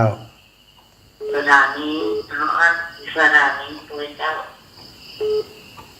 สถานี100เป็น200เนาะจ้าสาธุเจ้าแม่จ้าอนุโมทนาบุญอยู่ดีมีสุขเนอโยมแม่นิดพี่น้องวังเหนือแม่เรือนแสนต่อ จ้ามาเจ้าพันเนอร์ เจ้าเป็นเนอร์ เจ้าสาธุเนออนุโมทนาบุญ อนุโมทนาบุญด้วยเนอร์ เจ้าขอบคุณ เจ้าสาธุเจ้าจะไปจ้าเจ้า7298จากตั้งใดเบอร์ใหม่นะนี่7298เจ้าเมซี่คำนั่นนะคะเป็นตีปิ้นใต้บุญกับเมกาเขียวเจ้า อ๋อนั่นตาขับมาก่อนเนี่ยกำลังกินสลัดแบบหวานเนาะโอ้อิดอยู่กะเจ้าถ้าใดใครหอมบุญไปที่ถ้าเขาฝากกันเมกาเขียวได้เจ้าฝากมาที่ว่า2นี่ฝากไปทางเงินหลวงปู่แล้วก็กลับเงี้ยเห็นเปิดกล่องทุนสถานี106เขาเนี่ยไอ้แม่เปิดเอาถวายอันสถานีเจ้าแล้วนั่นถึงไปฝากกันเมกับแก้วว่าไปอ่ะเนาะเจ้าได้ค่ะแม่สาธุเปลี่ยนใจมาก็ได้เนอะเปลี่ยนใจโอ้มาฝากแล้วไปคนเดียวก็ได้เนอะจะเมกับแก้วไปก็ไปมากะแม่กับแก้วมากะเจ้าไปถามเปิดเขาแล้วเจ้าสาธุนะแม่นะเจ้าเป็นกำลังใจนะเจ้าสาธุเจ้าบุญรักษาพี่น้องบ้านหัวฝายนี่เสียงเหมือนกับพี่น้องไตยองเหมือนกันอันนี้พี่น้องไตลื้อนะโดนผาดพิงมาเลยนี่แม่กาบแก้วสีอินแก้วเนี่ยแม่สีคำมาแล้วแม่กาบแก้วเจริญปอนแม่ฮับแล้วบอกแม่สีคำรถจะไปฮับอาจารย์เจ้าแม่สีคำได้ยินฉับแล้วเปลี่ยนรถจะไปครับวันนี้อย่างมาเจ้าตัวลูกท่านอาจารย์เปิดนั้นมอบเวลามาให้ได้วันนี้เป็นของรายการของท่านอาจารย์พระครูใช่แล้วจะให้ยมแม่เอาอาหาร หันไปไว้ทางไหน มาเถอะมาปะกันก่อน เอาอาหารไปเลี้ยงเพนก่อนบ่อแล้วก็เอามา เรื่องเพ ล น ง นะกะเรื่องเพนนะกะ ว่าอาหารลูกหมานะ อ๋อ อาหารน้องอีล่ามันซื้อมาละ เอามากะเอามาตัวเหี่ยมดพอดีอะแต่ว่ามดเสร็จแล้ว เอากับข้าวเลี้ยงเพนไปลงแล้วก็ค่อยเอามาลงกุฏิถันเนาะ เจ้าโอ้ เดี๋ยวมากับท่าน อาหารหมาแบกหล่นกำเดียวนะ เก่งแอ๊ะตุ้มนี่เนาะ แบกหล่นเลยอ่ะ ลูกบ่าวลูกสาวทุกคนลุ่ม แม่สีค้ำเปลี่ยนไผ่ไปตัวขัน เปลี่ยนแล้วเดี๋ยวนี้แม่จะไปฮับ ได้ยิน ได้ยินก็ได้เปิดฟังอยู่ แม่ได้อย่าเอิ้นก่อนแม่สีค้ำก็เดียวแต่งโต๊ะล่อเนอเจ้าหนูปอซ้อนห่อกันไปครับ เจ้าสาธุนะ แม่กับบทฟังในกันอยู่เนาะ เจ้าฟังอยู่ เจ้าสาธุเดี๋ยวเจอกัน สาธุแม่เจ้าเดี๋ยวเจอกันเดี๋ยวก่อนมาอู้กันเพ่เจริญปอนพ่อบุญธรรมปงน้อง ไว้จ่าครับท่าน เอาน้ำพริกหน่อไม้มาจิ้มเนอะ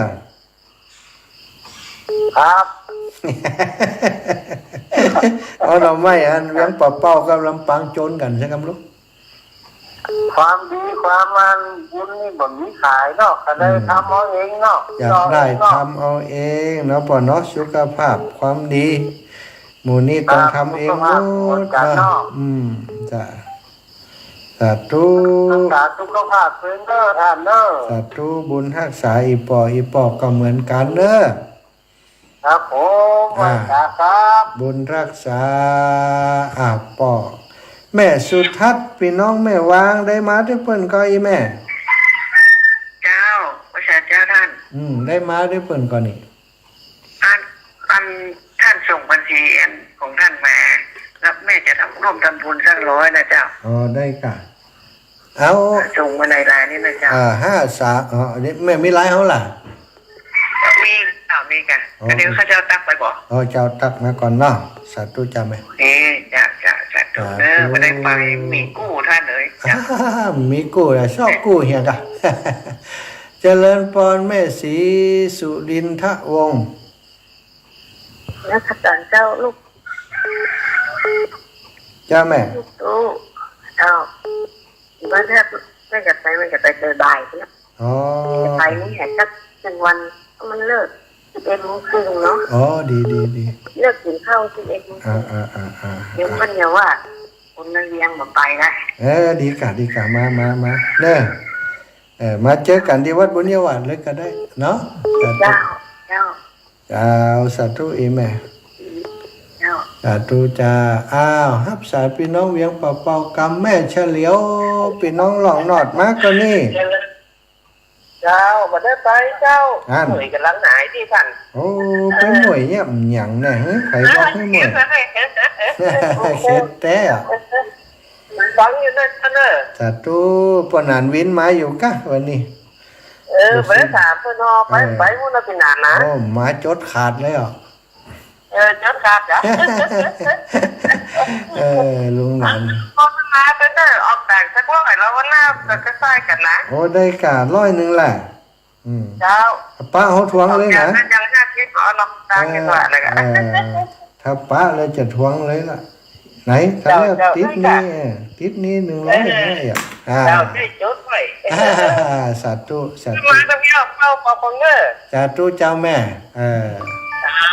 สาธุเจ้าสัทธาญาติโยมท่านอาจารย์10 ปันจันทาท่านอาจารย์ว่าอย่างไรครับอันมาขอส่งพิกัดโลเคชั่นวัดมหากรรม ครับผมได้เลยครับเดี๋ยวจัก7 โมงจะออกนี้ไปละเอามาเจ้านี่ฮะเอามาเจ้าจะไปที่วัดบรรพุสตินั่นก่อนกันที่จานนั่นก่อนกันกะไม่แอวเล่นก่อนเนาะดีแล้วมาเฟนท่านจะเข้าไปเตะเข้าเนาะหน่อไม้มีนะตำน้ำพริกมาเนอะเดี๋ยวแกงหน่อไม้ชูหน่อไม้ปูเถอะบอกเอามาแล้วปูนี่กับสาธุข้าวครูบาเดี๋ยวผมส่งไปให้ครับครับผมครับครูบาเจ้าครูบา40,000วัดสันกูทองศรัทธาญาติโยมเนอะ สำหรับศรัทธาญาติโยมโอ้แม่ครูรัตดาเอา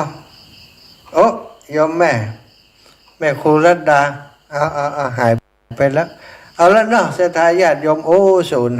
0558แล้วศรัทธาว่าจะสรุปสายแห่งกรรมวันนี้บ่ได้สรุปแห่งแล้วเนาะเอาละก็ขออนุโมทนาบุญกับศรัทธาท่านเจ้าทั้งหลายที่โทรมาให้กำลังใจจากทุกที่ทุกแห่งเด้อเชียงใหม่ลำพูนลำปางแป่นน่านพะเยาเจียงไฮ้ทุกที่ทุกแห่งให้ท่านเจ้าทั้งหลายติดตามรับฟังรายการตั้งแต่ตี 3จนฮอดเวลานี้ให้ท่านเจ้าทั้งหลายได้อยู่ดีมีสุขเด้อจัตตารโอธรรมาวทันติอายุวันโนสุขังพะลัง